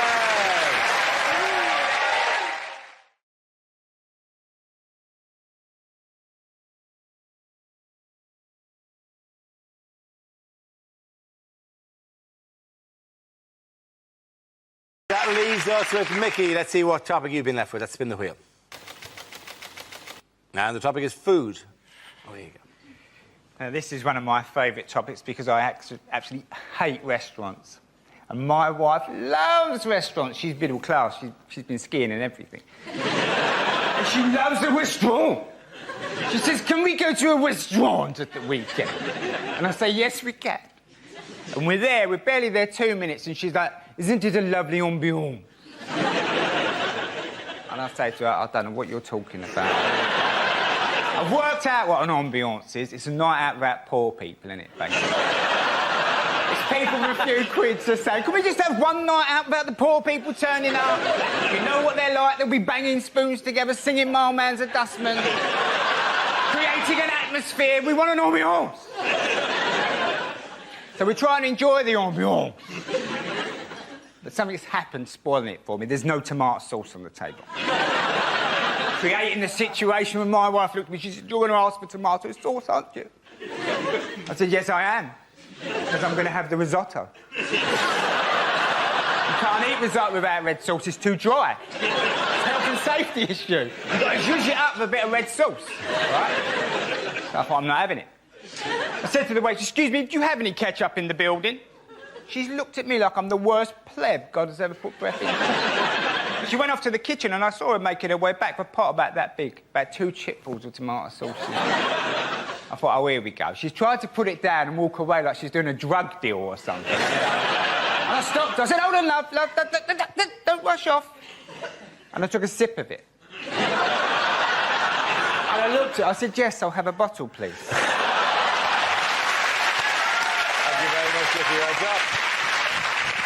And there they are, Scotland through to the final 16. Dear Babe Station, have you actually read the trade's description of that?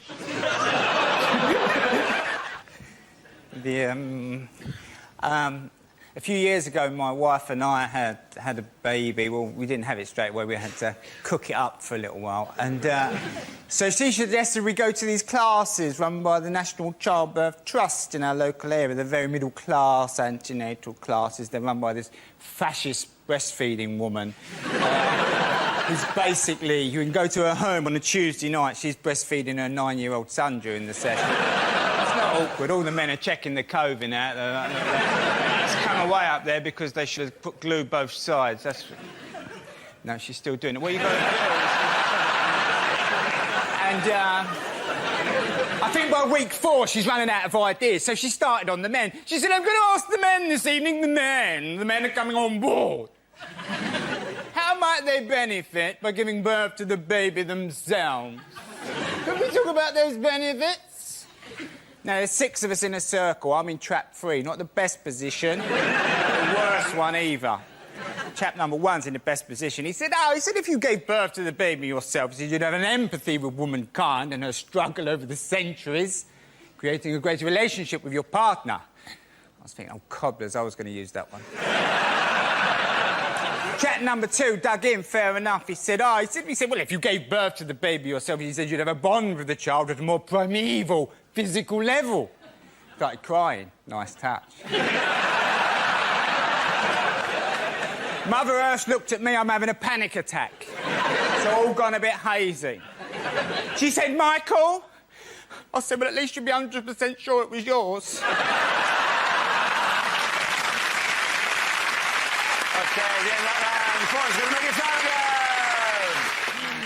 Mr. Von Trapp, I'm here from the council. We've had complaints about some terrible singing coming from your house. Golden, relax. We're doing a bit of dinner, mate. You're not sorting out the Middle East here. And the topic is fashion. OK, Mickey. Bound to be, wasn't it? I've returned to the vest. Happened a couple of years ago. I was walking through Marx's to get me pants. You always go back to Marx's. And, they know. They look at you. They go, you come back and you went the next, didn't you? Got flash. And I saw the vest. Packet of singlet vest. I thought, I'm having them.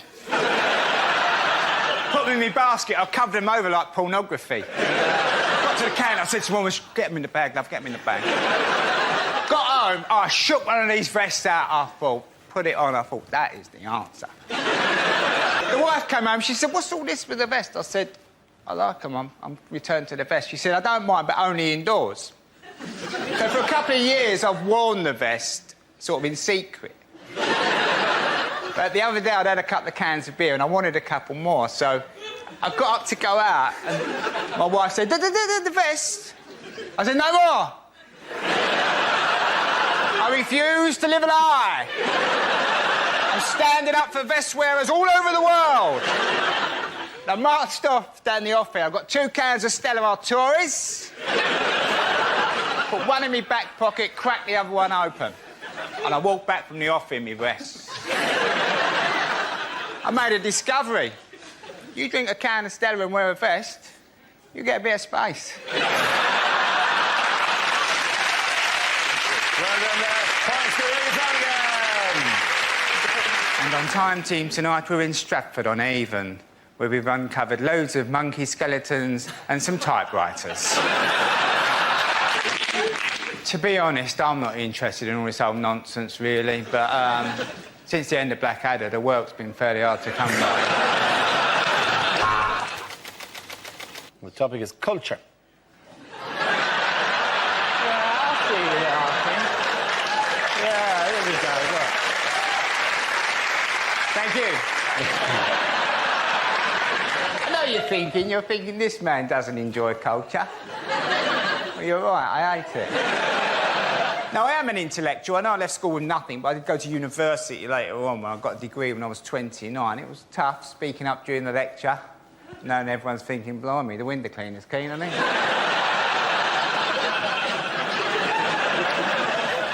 But when I came out, when I got the degree, I thought, that's it, I'll be interested in things now, won't I? It's all going to be fine. So I thought I'll go back to the art galleries again. Went into the art gallery. I don't like art galleries. I'm never quite sure how long you're supposed to look at the pictures for. It should give you a bit of guidance, you know, because I can crack on in a gallery, I really can. 3 or 4 minutes. Boss, that's not bad, that's not bad, that's not bad. Just mess that up. I can be over by the door in about 5 minutes. The wife's crying at a Matisse. Come on, love, there's a Wetherspoons round the corner. But the other thing is, you've got to enjoy looking at other cities, apparently. The city break, does it actually exist, the city break? Is it a real thing? Went with the wife to Prague the other week, and she said, after a couple of days, she said, are you enjoying yourself? I said, yeah, I've just paid 15 quid for 2 cups of coffee. But at least we've got that bridge to walk over again, haven't we? Because I've never done that before. Or maybe we could go to the castle. Thank you very much. Who's the chap in the A team who would not get on the aeroplane? Was it A, B, or B, A? What's the name of that round thing that they throw in the Olympics? Discuss. And subject is fashion. Now, I'll tell you about fashion. Now, a few years ago, I was looking for a new image. So I started going on stage like this, thinking that'll create an image for me. They'll go, oh, you've seen the geezer, stunning looking, where's his top button done? But I subsequently found out the image this tends to create is you're a wanker. So I looked into the whole issue of it, and I'll tell you the situation with the shirt button, OK? So, because the people don't really thought of like that, they tend to undo their top button. There we go. It's better, isn't it? However, it's not enough. Still a bit too high. Still a bit of tension in the room. What you really want is one more. Watch. See that? It's palpable, isn't it? Everyone's going, whoa, thank God for that. That is the level of buttonage we require from a man going out for the evening to the all bar one. Very good. However, if I go one more, I'm suddenly back to being an arsehole again.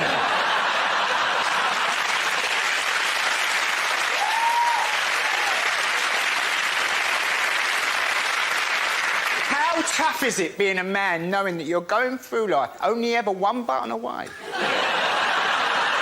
from being a wanker or an arsehole? Very good.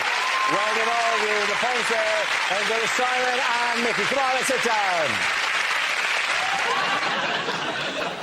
Here, Sarge, pass us the art section out the Guardian, will you, mate?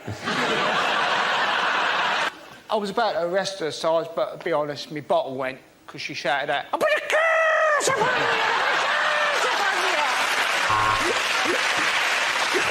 Okay.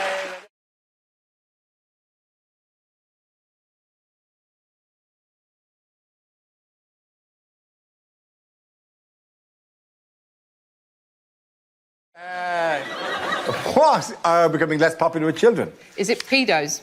Yeah. You see? They were in the 70s. They were very popular. It's clowns, but I would say they've never been popular with children. Who likes clowns? Do you like clowns? Depends what sweets they got. Oh, sorry, clowns, not paedophiles. It's the makeup. What are you hiding? Write a joke, you prick. That's very harsh. To have you know, that is Dara. There was a time where this career involved making your bones, you know, actually working the circuit, doing the Putlands thing, you know. You all just breezed in with your Edinburghs. Some of us had to daub on the paint and go out there and do 8 shows a week, honey. And Chuckles here is proud of that time he did. It was an academy for some of us. So put on the damn nose and shut up. And then I angrily turn on my giant shoes. Angrily spin on my giant shoes and thwack away. I always wondered why your car was so small. Now it makes complete sense. There are less than 100 clowns now in Britain, apparently. Yeah, less than 100 registered clowns. Which brings up a whole horrible scenario of unregistered. Clowns that have somehow been struck off. Presumably their car stayed together and they weren't welcome anymore. I hear you can do some unregistered clowning for you. Yeah, I can do unregistered clowning. What do you want? With the full face and the hair and everything? I only got one shoe, though. I got to tell you, I'm a bit of a maverick. Sometimes the bucket won't have confetti, it'll just have boiling water. I feel sorry for the new head of clown recruitment. Big shoes to fill. Yeah, that's right. I went for one of them. I got range. Don't you worry, you're a very funny boy. I see you as my son on this team today. I'm flanked by my sons. That's why I've worn basically a nursery pattern on my... Just in case you get a bit nappy later on. Me and Reece do look like we could be brothers, don't we? Oh, don't do this, mate. I know where this is going, mate. I know I look like an ill you.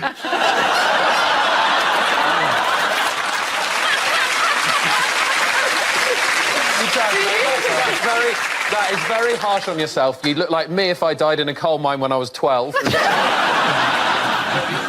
Whatever, Ed, mate. Oh, I used to be fat, now I'm thin. I've been thin forever. Shut up. Yeah, but yours is clearly for medical. Whatever. Doesn't matter. I think you look a bit like Russian doll, you. I've never been inside Ed. Not ruling it out?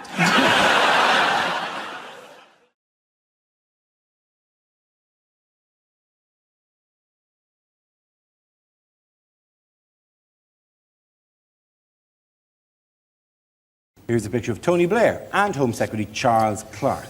So what does BWCB stand for?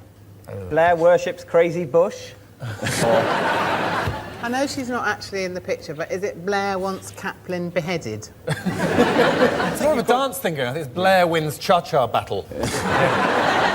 Or Blair waves credibility goodbye. Or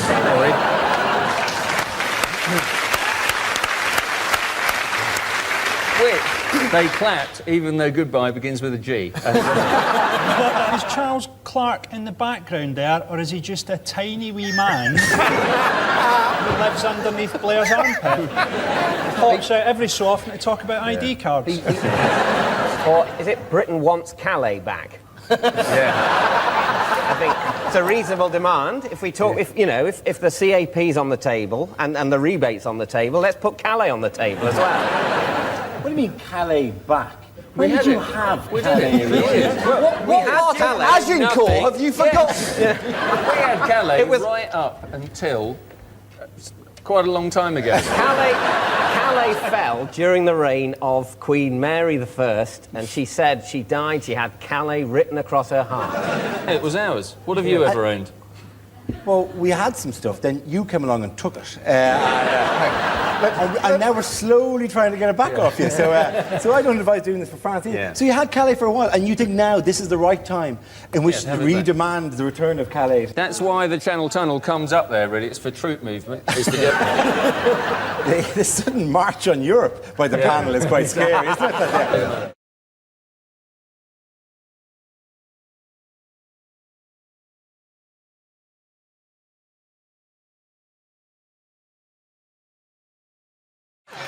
What has been the response to the new shadow cabinet? I was very excited by the shadow cabinet. No way. Yes. Lots of people that I'd never heard of before, and the minute I heard of them, I loved them. And also, it has the twins. The Eagle Twins, twins. yes. Eagle twins. No, I love Yes, this. Business I and like this, defence, yeah. isn't it? Appointed Angela Eagle, and at the same time appointed Lord Falconer. And you wonder if Lord Falconer is there to control Angela Eagle. Here, Angela. The other twin. No, God bless. Yes, in other political news, who did David Cameron manage to offend this week? He offended Yorkshire, didn't he? He offended Yorkshire, said he knew that they hated everybody else, didn't know that they hated each other more. And he said this when he was actually going to watch England against Australia in a one-day cricket match at Headingley, or as he likes to call it, the home of Aston Villa. Know that people from Yorkshire hated everyone outside of Yorkshire.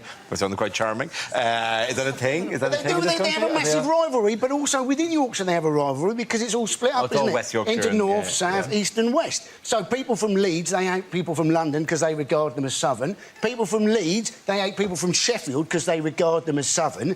People from Leeds, they hate people in Beeston because although it's Leeds, it's South Leeds.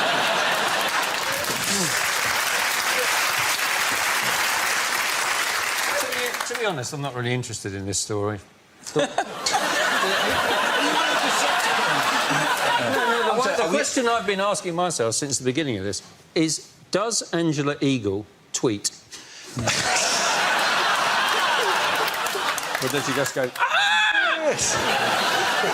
Which would it be? We check out her account and it's just hundreds of, like, A-H-H-H-H-H-H, and then a mouse! Exclamation mark. Yorkshire does have an excellent accent, though. One of the finest accent jokes in the world is one about the Yorkshireman whose dog dies, and he goes to a jeweller's and says, I want a statue made of me dog. And the jeweller says, do you want it 18 carat? He says, no, I want it chewing bone. Oh, it's a great joke. Yeah. Come on, mate. I didn't like it. Classic joke. A Yorkshireman has invented a replacement for antibiotics. Uncle Biotics.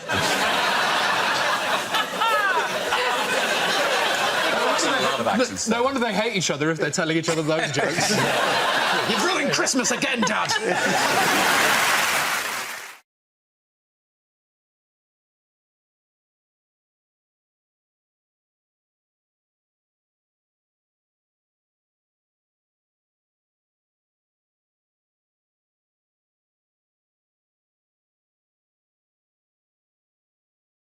TV shows that never made it to air. Hi, I'm Bill Oddie, and this is Badger Cull Live.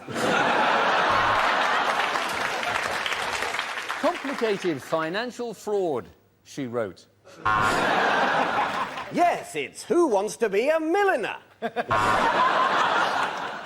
Police, camera, paperwork. Let's see if you can guess who it is in Lloyd Grossman's Through the Arsehole.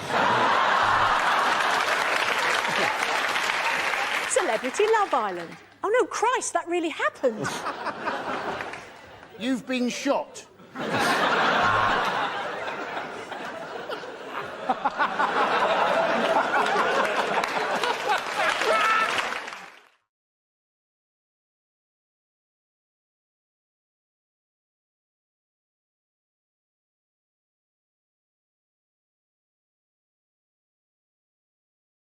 How was Brown's week? Pretty tricky. Let's be honest, Brown couldn't get more unpopular if he recorded a song with James Blunt called I Like to Kill Puppies with Hammers. Yeah, just get his cock out in question time, came out, didn't he? John Prescott said, well, he's irreplaceable. We have no one with the talent to replace Brown. Get a 10-pin. Yeah, I sorted out the credit crunch. I lowered interest rates.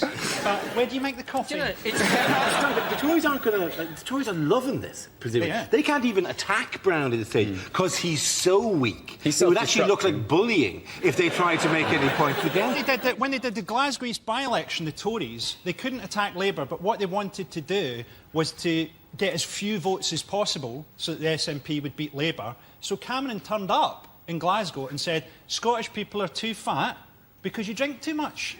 And it's all your own fault. So he just sort of turned up and went, hello, Scotland, you fat bastards. But actually, party political broadcast in Scotland was just Cameron with Kenny Dalglish in a headlock, punching him in the face with the slogan, remember, Scotland, we own you.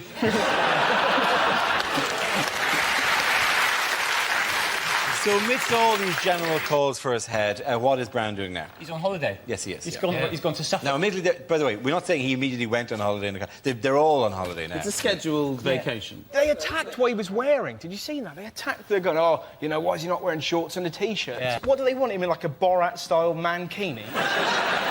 I'm sorry, but I think that's the best photo I've ever seen of Gordon Brown. Absolutely. I think he looks really cool. I think he looks like George Clooney. What are we criticising them for? It's not like they can go and have a normal holiday. Yeah. You're not going to vote for someone who goes to Corfu and spit roasts an overweight club rate.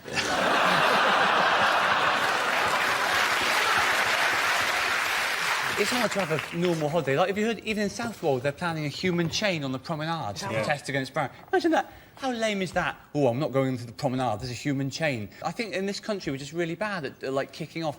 There's a fuel crisis, and I watched it on TV, and he said, here in the queue, there's talk of riots. How can you have talk of riots in a queue? Right, we're going to riot, we're going to do it in alphabetical order. Oh, I nearly rioted out of turn, then.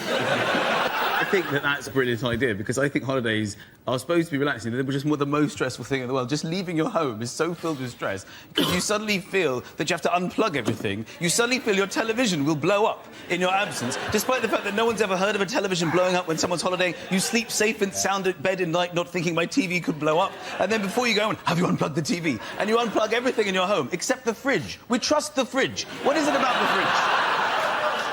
You think the fridge wouldn't do this to me?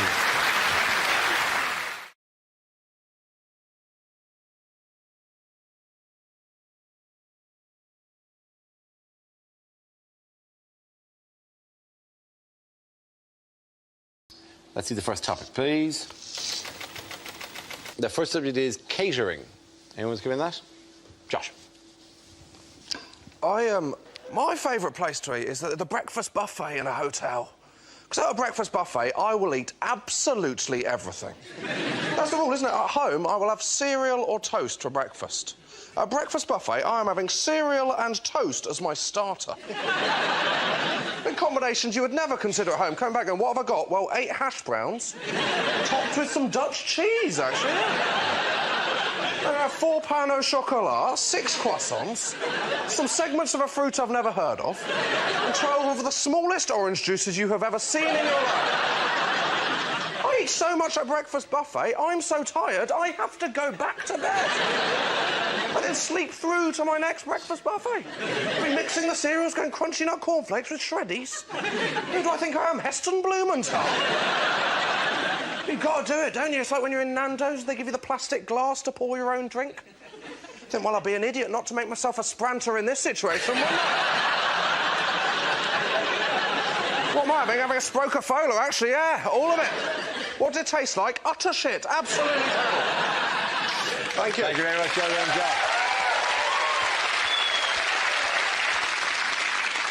OK, let's have a look at the next subject. Now, the topic is smoking. Let's come out. Joe. I've actually given up smoking, which, well, that's a lie. I'll be honest with you, I'm one of those pricks that says they've given up and then goes to the pub and smokes yours. Because Well, when I was a proper smoker, I hated pricks like that. I really like... You know, someone comes to you and go, have you got a spare cigarette? I go, no. Because unfortunately, I'm addicted to them. Which means I pretty much take a shine to all of them.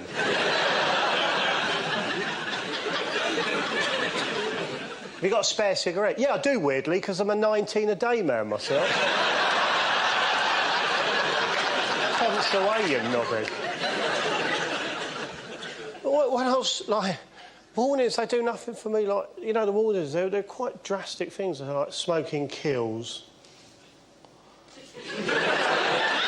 So? I've got a horrible picture and still people don't give up. And I thought, bloody hell.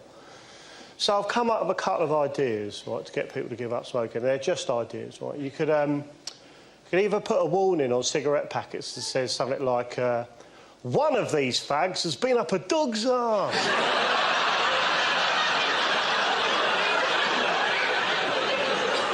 Yeah, I think that'll separate the men from the boys, isn't it? Or simply make cigarettes cock-shaped. Well done, Joe. Thank you very much.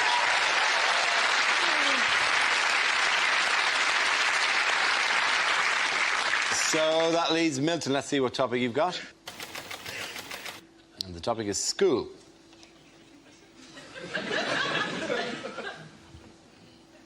That last bloke was a bit weird, wasn't he?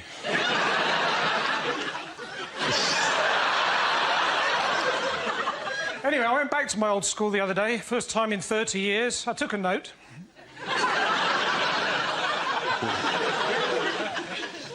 Teacher said, so, Jones, what have you done with your life? I said, oh, I'm just Britain's top Ofsted inspector. They were a lot nicer to me after that. I was there for the funeral of my old science teacher. They asked me to say a few words, so I did. Method. We put the coffin in the crematorium.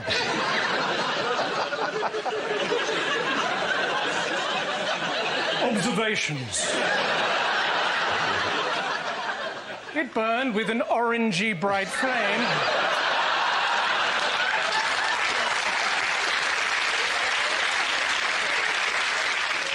Conclusion. No more homework. Well done. Pointing out to the Milton Jones. Very good. Let me sit back. There we go.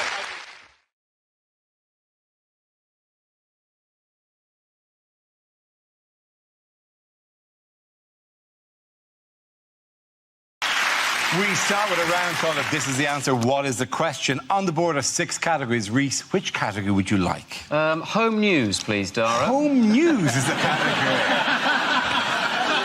That's an interesting choice. Let's see what's happened this week. Yeah, your category is home news. The answer is 43 years. What is the question? Is it for how long will the average Glastonbury goer keep their wristband on? Is it how long will it take for Nigel Farage's erection to subside?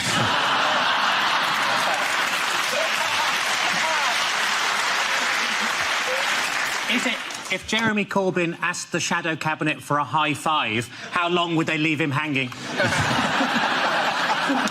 it how long will somebody have to wait if they're born today before they can move out of their parents' house? Is it how long will you have to wait for your Uber if everyone gets deported?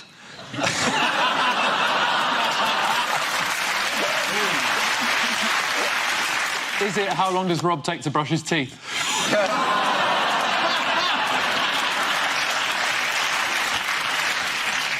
Big teeth, isn't it? Is it what's the age difference between Cher and parts of Cher? Is it how many years has Jeremy Corbyn had his shirt? Is it the average age of the Russian under-21 gymnastic team? Does any of you know what the correct answer is? On which wedding anniversary is it traditional to give them some time apart? Well, actually, I think it's how long have we been in the EU? Absolutely right. Thank you very much. Cheers.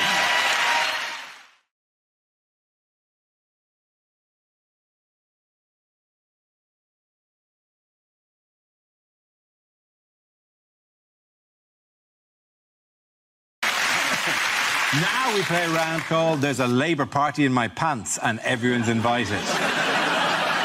This game involves Nish and Milton, so if you could make your way to the performance area, please.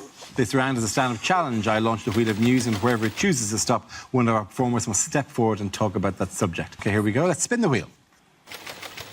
And the first topic is health. Who wants to come out? Nish. I had a bit of a health emergency last year. I was doing the washing up and I cut my hand. I was washing up and I pushed my hand into a glass. The glass shattered and it slashed my hand here and I had to go to hospital. And let me tell you this, the NHS staff are incredible. They're really nice to me. They're really sweet. One of them called me a brave boy.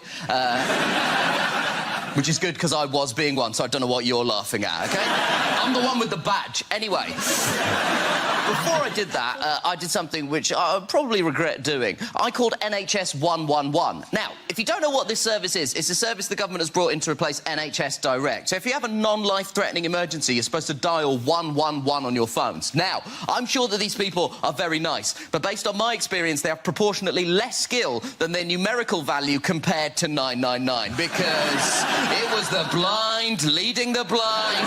At one point, she said, "How is the blood?" And I said, "Red," because I had no idea. Then she said, "Is there a lot of blood?" I said, "Yes," because there was a lot of blood. And she said, "Is there enough to fill a mug?" I've got no idea. I don't wish to brag. I have a lot of different mug sizes in my house.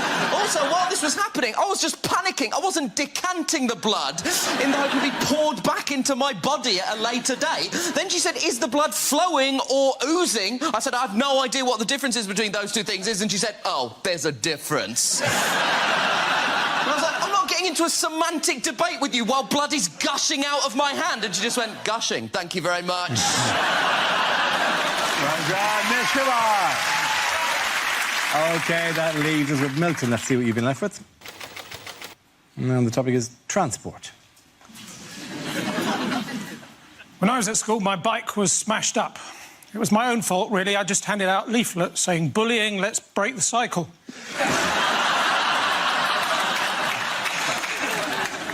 "We've been over this again and again and again," said my driving instructor, pointing to the badger.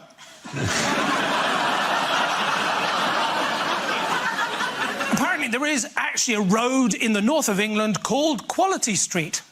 And there's only one person living in it, and he's both Turkish and delightful. Tricky, isn't it, if you're both a moth and a sea captain? In charge of a ship. But up ahead, you see a lighthouse.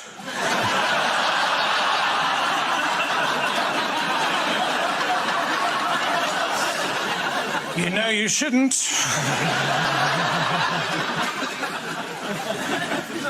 Toilets in trains are rubbish, aren't they? Especially the one right at the front, and the bloke in there gets so cross. The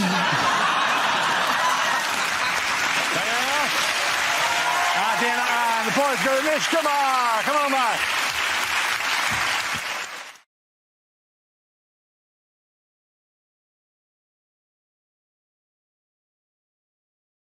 OK, here we go. Let's spin the wheel. The first subject is drinking. Who wants to come in on that? Tess. Hi, give me a chief, you like a drink? Cool, I don't drink, because I'm not an infidel.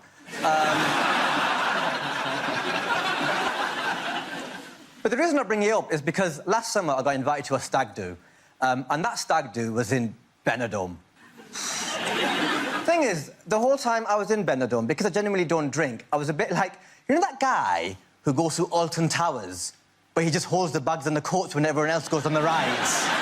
That's what it felt like for me in Benidorm. But genuinely, I've never touched a single drop of alcohol in my life. And, well, tell a lie.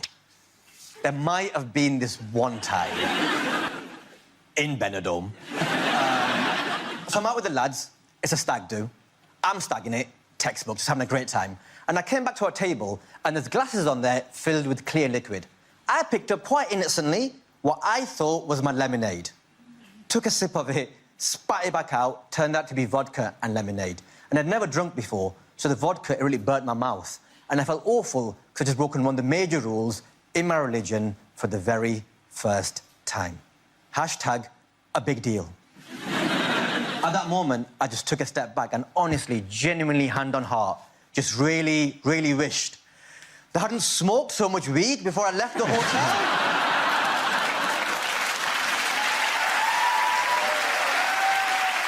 Mum, if you're watching this, weed is street slang for Basil. Thank you very much, Dan. OK, that leaves us with Milton. Let's see what your topic is. Let's spin the wheel. And the topic is communication. Where you go? Recently, I've joined up the group Eavesdroppers Anonymous. Not that they know.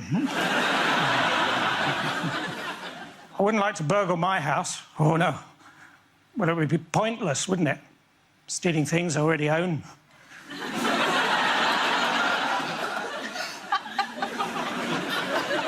Missiles! Missiles! They don't even sound accurate.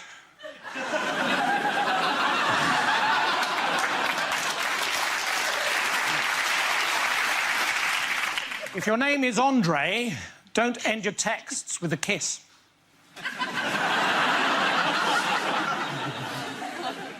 As early as 1724, Sir Tim Montague had the idea for the post-it note, but he'd nothing to write it down on.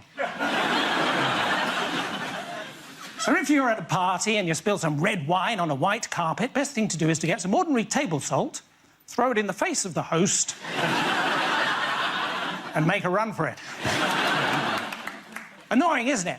When you go shopping, you buy something, you get it home, and then you see the sticker, buy one and get one free. And you think, I could have got another shoe. Thank you very much. Point to the and go to Tez. Well done. Everyone comes back.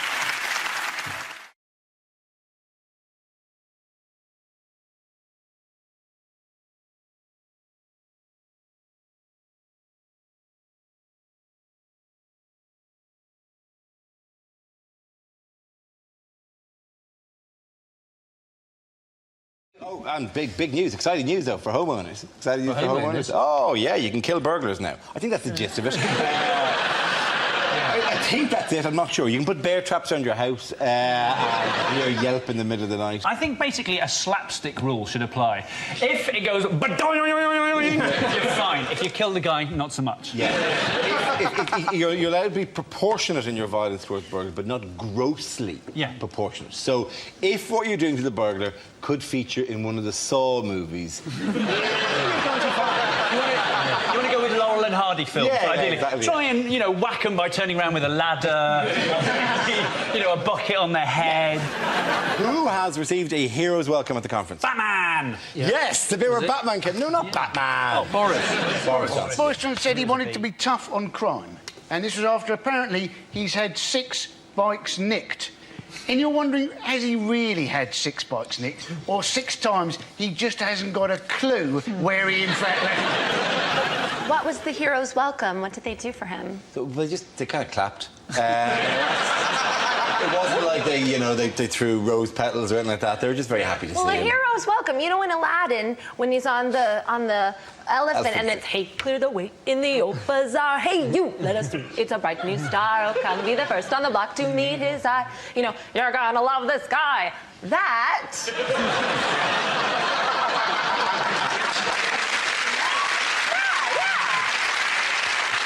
The hero's welcome. I defer to your definition of a hero's welcome. At no point did Boris arriving on, near, or confusingly like an elephant. They also gave him, like they give everyone at the Tory party conference, they gave him a 2-minute standing ovation. That's what they give absolutely everyone, whatever they've said. It makes perfect sense. It's 30 seconds of clapping and a minute and a half for most of them to stand up.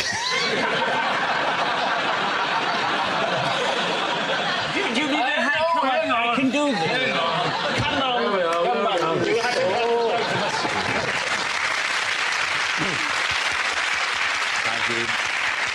Hinge and bracket over there. OK. In other news, outside the party conference, what have hospital patients been asked to rate? They have been asked to rate, apparently, exactly how good the A&E departments are. The question is, would you recommend this A&E department to your friends and family? Well, what are you going to say to them? Oh, well, don't worry, you've had an accident. You're going to St Mark's, and that's got a cracking A&E. Change the beginning of Casualty. Wasn't it? Just a man falling off his shed onto his garden rake and then crawling to his laptop to go on TripAdvisor. Or just come home to your partner, square up, and go, I'm going to send you someplace nice. Well, I've never heard domestic violence put quite as charmingly as that. Yes, I know that they put don't know in. There's extremely likely, neither likely nor unlikely, extremely don't know. Don't ask the people with concussion. How would you rate it? Cabbage? Banana? Mummy? Cabbage? The people who give the lowest rating are dead. So the results are going to be unavoidably skewed. That's going to be a very awkward conversation when they go, I'm sorry, we've lost him. Do you think he was satisfied with the...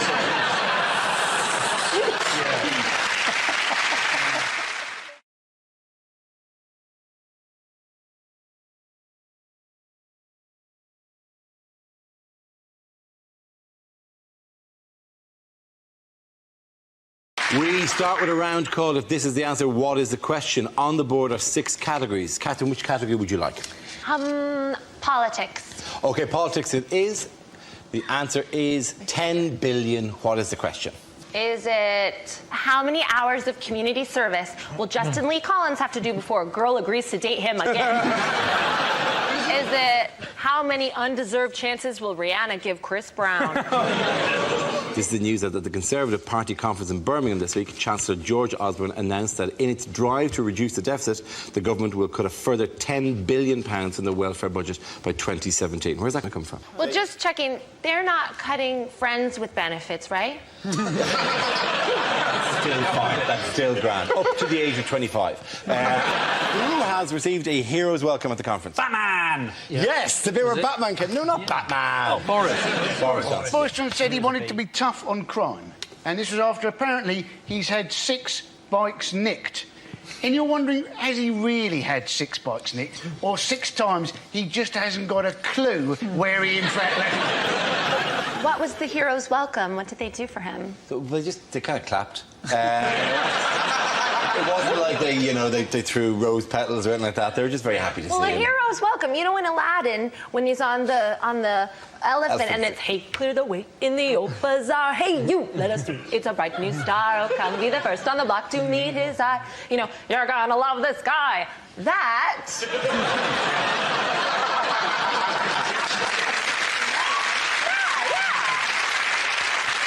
The hero's welcome. I defer to your definition of a hero's welcome. At no point did Boris arrive in on, near, or confusingly like an elephant. The question is, would you recommend this A&E department to your friends and family? Well, what are you going to say to them? Oh, well, don't worry, you've had an accident. You're going to St Mark's, and that's got a cracking A&E. Change the beginning of Casualty. Wasn't it? Just a man falling off his shed onto his garden rake and then crawling to his laptop to go on TripAdvisor. Or just come home to your partner, square up, and go, I'm going to send you someplace nice. Well, I've never heard domestic violence put quite as charmingly as that. Is it earth, wind, and douchebag? Well, David Blaine, he used to be an illusionist, and now he's an endurance performer, which just sounds like homeless to me. David Blaine's biggest magic trick is staying relevant to me.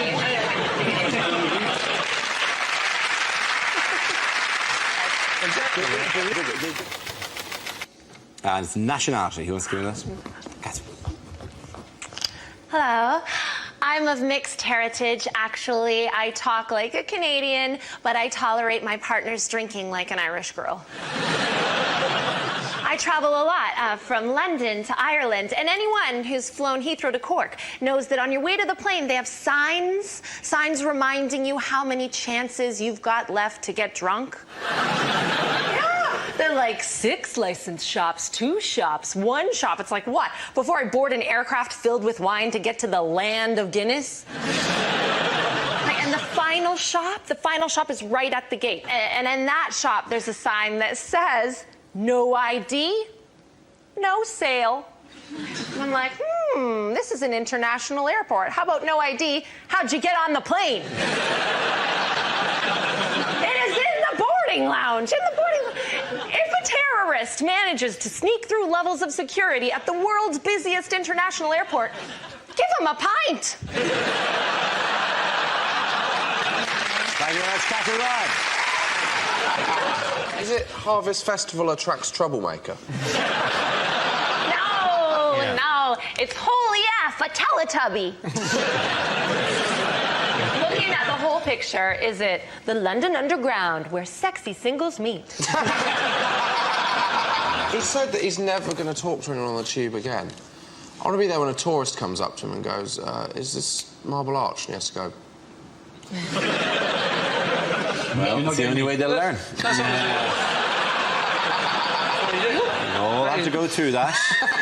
Hello, Londoner. I'm just home from Ireland. I was wondering what train I should... Oh, you're going? OK, I'll try another one. I would talk to you, Mr. O'Brien. Yeah. I would take you to your destination and carry your bags. Thank you very much. Well, you are a foreigner. I've been here too long and now I shun you as well. All right. I'll pretend I'm on a tube. Ask me a question. Hello, sir. I was wondering if you knew this is the perfect place to change for the Jubilee line.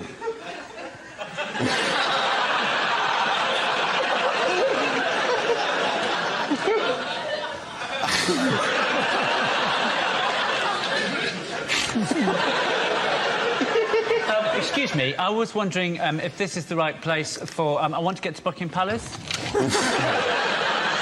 It's shameful. This man is a pioneer, the first man ever to speak on the tube. And your people, instead of lifting him up, you punish him by making him coach your football team. Some scenes we'd like to see, so if everyone can make their way over to the performance area, I'll read out this week's topics and then we'll see what our panellists can come up with. OK, the first subject is lines you wouldn't hear in a Bond movie. Hey, it's me, Pussy. Pussy no more? Yeah, I'm post-op now. It's going real good. Unlikely things to hear at a party conference. Let's get drunk and join the Euro.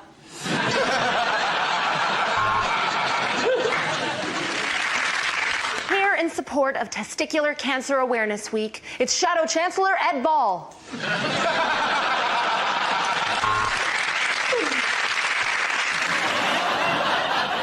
Or, still as cool as ever, it's Entourage, the movie. In the interim, she had taught the parrot to slag him off. You can do that with real-life kids. This is an outrage. It's an absolute outrage. And I think we forget sometimes who the real victims are. And it's people like me who see the word FIFA. I know that word means football. There's a secret history that you guys know all about. I have no idea what's going on. I thought they got arrested because all their migrant workers were dying all over the place. That's apparently not the problem. Also in the news this week, who can tell me what's going on here? Is that Barack Obama playing pretzel buckaroo? Or is Barack shaking the hand of the very pretzel that choked George W. Bush? He's having a nice time. No breakfast is ever made better by Stephen Harper or David Cameron showing up to it. It's not like he's waiting to start the party when Cameron gets there. Oi, oi! From the other side, they all turn and Cameron's like, hey! Here it comes! The answer is 5, but what is the question? Is it, how many basic bitches does it take to escort Kate Moss off an EasyJet flight? Is that a thing? Is that like a... I'm a pretty basic bitch. I think you're an ornate bitch, right? I think You think I'm a ratchet-ass hoe? Well, I didn't want to make it too obvious, so I've got a little soft spot for you. Is it how many names are currently written on Taylor Swift's blank space? Is it? I know it's a song. I know Taylor Swift. You know Taylor Swift? You know Taylor Swift. Is this what we do? If ever we mention any band and you're going to do an impression? No, that's not what's going to happen here. Is it Kate Bush? Commercials that never made it to air. FIFA summer sofa sale. Total office clear out. Bribe now, pay later. Why pay more for ratchet, trifling-ass pilots when you can get to where you're going on EasyJet? A basic bitch will get you there. Lines you wouldn't hear in a sci-fi movie. This man can now reach the full potential of his brain. Joey, wake up. You can tie your shoes. Reem. The dinosaurs are killing everyone. Why do we keep reopening this park? Who keeps giving us public liability insurance?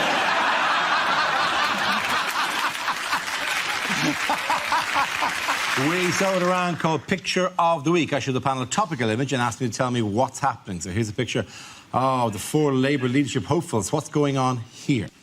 Is it AshleyMadison.com relaunches with hip new image? Is it a charity appeal? Like, for £3 a month, you could buy these deluded fools fresh water and false hope. They're calling it Corbyn Mania, but you can't just put mania at the end of a word and think that it means something. Like Beatlemania, that was when they played to 55,000 people in Shea Stadium. Corbyn Mania is 1,100 bored pensioners in Norfolk. Congratulations to the Germans, but I'm going to say it. Historically, I've never forgiven them. No. Do you remember Frank Lampard's goal in the 2010 World Cup? That was way over the line. What? No way is this outweigh that. You mean 800,000... No wonder they're trying to be the good guys of Europe. You think this whole... taking in 800,000 refugees... It would have made it 2 all, Dara! Maybe that's it. Maybe that's it, Josh. The Germany's getting World Cup points for each Syrian that they let in. I've already got a $5 on a German Syrian to win Eurovision. I just like the narrative. There is an element to which, like, Germany won the World Cup and the team was partly Turkish as well. Like, whatever. This thing does work in sport. Mo Farah, anyone? You know? Because, you know, there is another, you know, migrant came over here. Like, they will bolster your sporting chances, lads. Mo Farah is a Somalian who acquires gold on land. Nothing I don't like about him.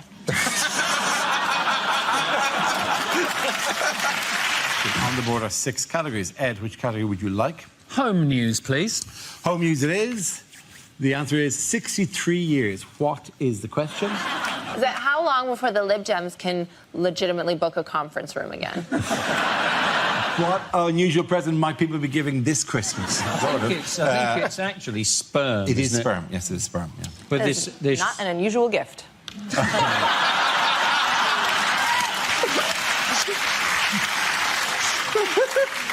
Horrific return policy.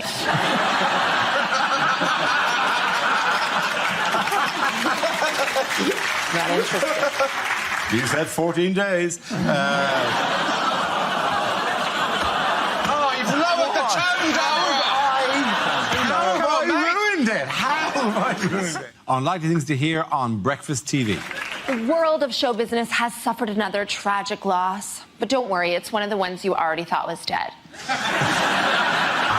If you hear a knock at your door, you could be the winner of £20,000. 2 knocks and it's a police raid. Hide the guns. The next topic is lines you wouldn't read in a romantic novel. She felt every part of his 8 inches. He was stiff, absolutely wretched, and even in her innocence, she knew her hamster was dead.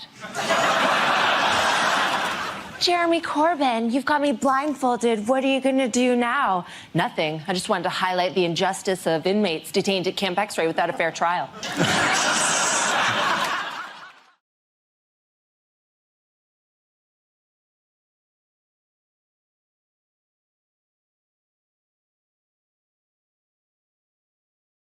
The question I was looking for is, according to a major new UN report on climate change, how certain are scientists that mankind is to blame for global warming? This is the news that the Intergovernmental Panel on Climate Change has published a report concluding that they are 95% certain that since 1950 mankind have been the dominant cause of climate change. It's a disappointing statistic, though, isn't it? It's like when you see on a condom packet these are 99% successful, you know, and you think, well, what happens if you make love 100 times?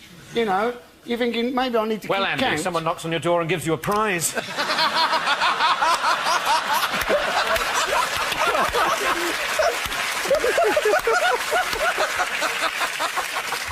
you trying to say that I'm still in the 90s?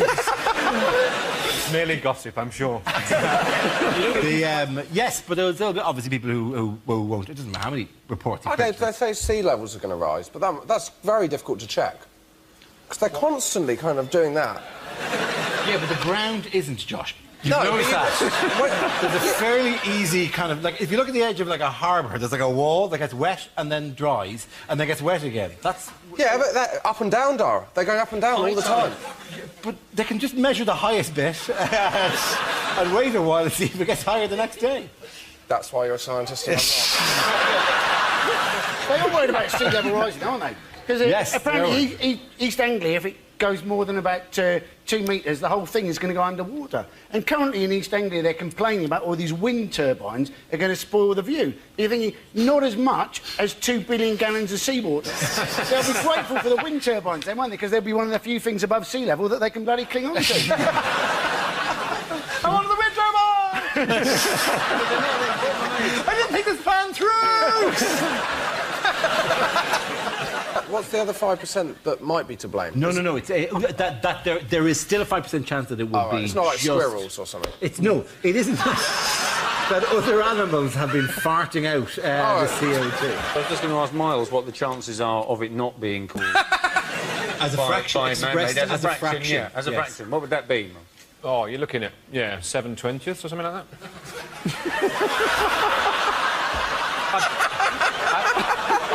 I'll be honest, I was quite surprised when you got to the end of that question and it was directed at me, and I may not have listened to some of the words involved in the sentence before my name came up, but I suddenly realised you were looking at me. This keeps happening on this show. You're all talking about, God knows what. I look up and my dear colleagues are expecting me to join in. Have you put a bet on yourself to throw Mock the Week? So what plans are there to possibly counteract this? If this is the case, what's the plans to counteract a cooling off period. What, would you can tell everyone just to calm down for a while? Yeah. In my experience, these things sort themselves out. And the mirror, have you seen the mirror in space? A mirror in space? You build a mirror in space that would deflect sunlight, because the sun is the thing which is constantly going to keep overheating, so you deflect the sunlight away. Will it face us as well? Will it be double-sided? What, will you be able to look at yourself in the space mirror? Yeah, you'll be going out and you go, is my hair all right? Yeah, good, let's go. Good to go. OK. And if you break the mirror, it's 1 billion years. I hope it's like in small squares, so it's like a mirror ball. So that it spins in space. Ball. A disco ball. Giant.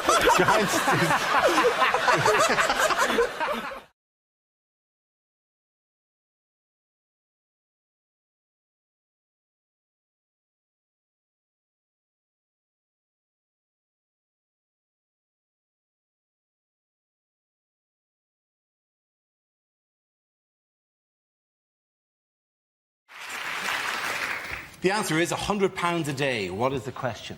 Is it according to the Sun, how much does the average beggar make a day? You're ruining by saying a day when it's already got a day in the answer. Is it? Let me have another crack at that one. Repetition of a day. Ed's like say it without a day and I'll watch. What's happening? Well, I was just about to. to. Ed's turned into like the Microsoft paperclip. He's trying to write his letter. You're doing it wrong.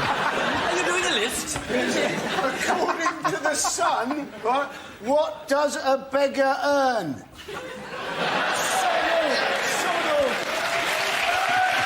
But we are apparently in the middle of a countryside crime wave. Have you seen this? If I lived in a country, I'd be delighted if someone did a crime, because I'd be bored out of my mind. Thank God you've turned up with a shotgun to steal my rhubarb. Could you kill me on the way out? Some bloke sold rhubarb from an allotment. You have to tag it. Just Why don't they tag it? Imagine the phone call. Just some deranged. They've taken it. It's gone. My prize-winning marrow. Is there no God? You have. Surely you could just put rhubarb down his sleeves and then go. Had I been there, you can't ever feel sorry for the... That's the lowest rung of criminality, isn't it? Do you know what I mean? Not being British. Just... I'm going to kill myself here. Beautiful. Vintage Mock the Week. He brought up the subject just so someone else could do a joke on it. Surely he might have been working towards a punchline. You ignorant...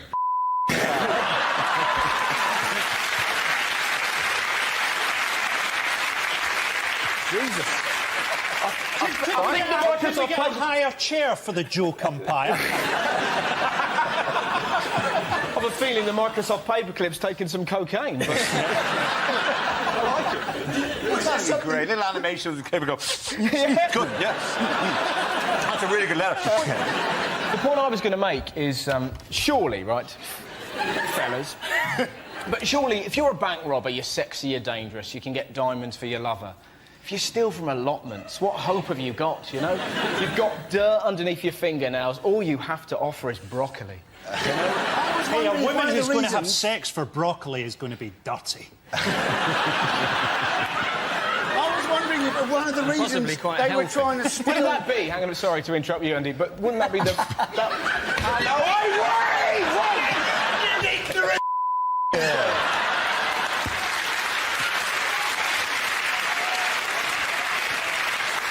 Frankly, I wish to go on the record and say I have now lost control.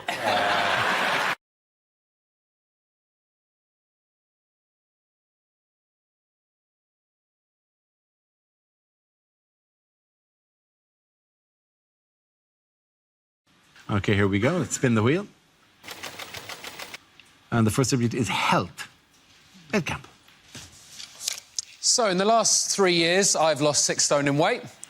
Cheers. No, too late. A lot of audiences like to clap, they like to whoop, they like to cheer. You guys just went with staring, and that is absolutely fine. That's all right, that's fine. I think I might have made a mistake as well, because I'm not as happy now. I thought health would equal happiness. Turns out the happiest moments of my life were just me, sat on the sofa, in my pants, laughing through a mouthful of cake. I'm a more worried person now. I think, am I eating the right thing? Am I exercising enough? I went for a run the other day. I accidentally swallowed a fly. I had to Google how many calories is a fly. 6 per serving, if you're wondering. Weirdly now, I feel like an undercover fat person who's been secretly sent into the lair of the thin people to gather information on what those crazy villains are doing, and then I feed it back to the fat people. You got to feed it back. We eat anything. So I'm in there just going, what are these thin people up to? What's going on? Oh, interesting. That guy's got a packed lunch, but he's actually eating it at lunchtime. Well, I have never seen that before.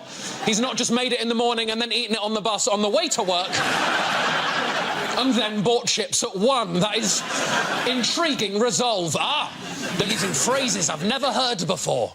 Things that only thin people say. I think I've got some biscuits. I'll just go and check. Who's living their life like that? Who buys biscuits and then forgets that they exist? That is unacceptable. I'm so deep undercover, I've met the bosses of the thin mafia. People who don't even like food that much. You go, oh, no, I'm not really a food person, you know. No, it's not. It's more of a fuel, isn't it? It helps me get through the day. If you don't like food, then what are you thinking about all of the time? Thank you very much, Ed Campbell. That leaves us with Milton. Let's see what you've been left with. Let's spin the wheel. The topic is shopping.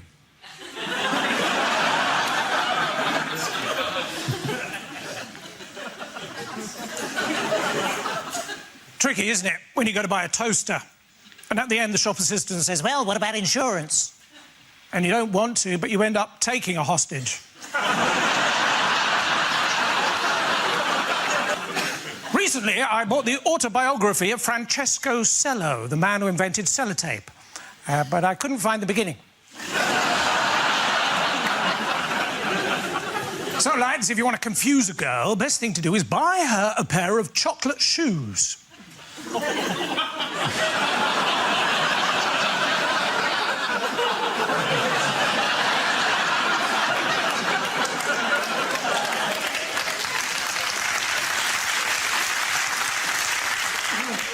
my cases and my clothes to Tesco because they say they help you pack your bags.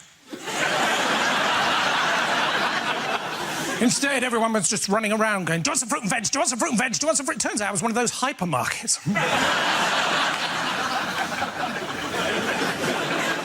What else can I tell you about myself? I own a small zoo and a pirate ship, although not at the same time. I didn't buy that much Lego. I mean, we think of pirates as being all smiley. It turns out they're actually all Somali.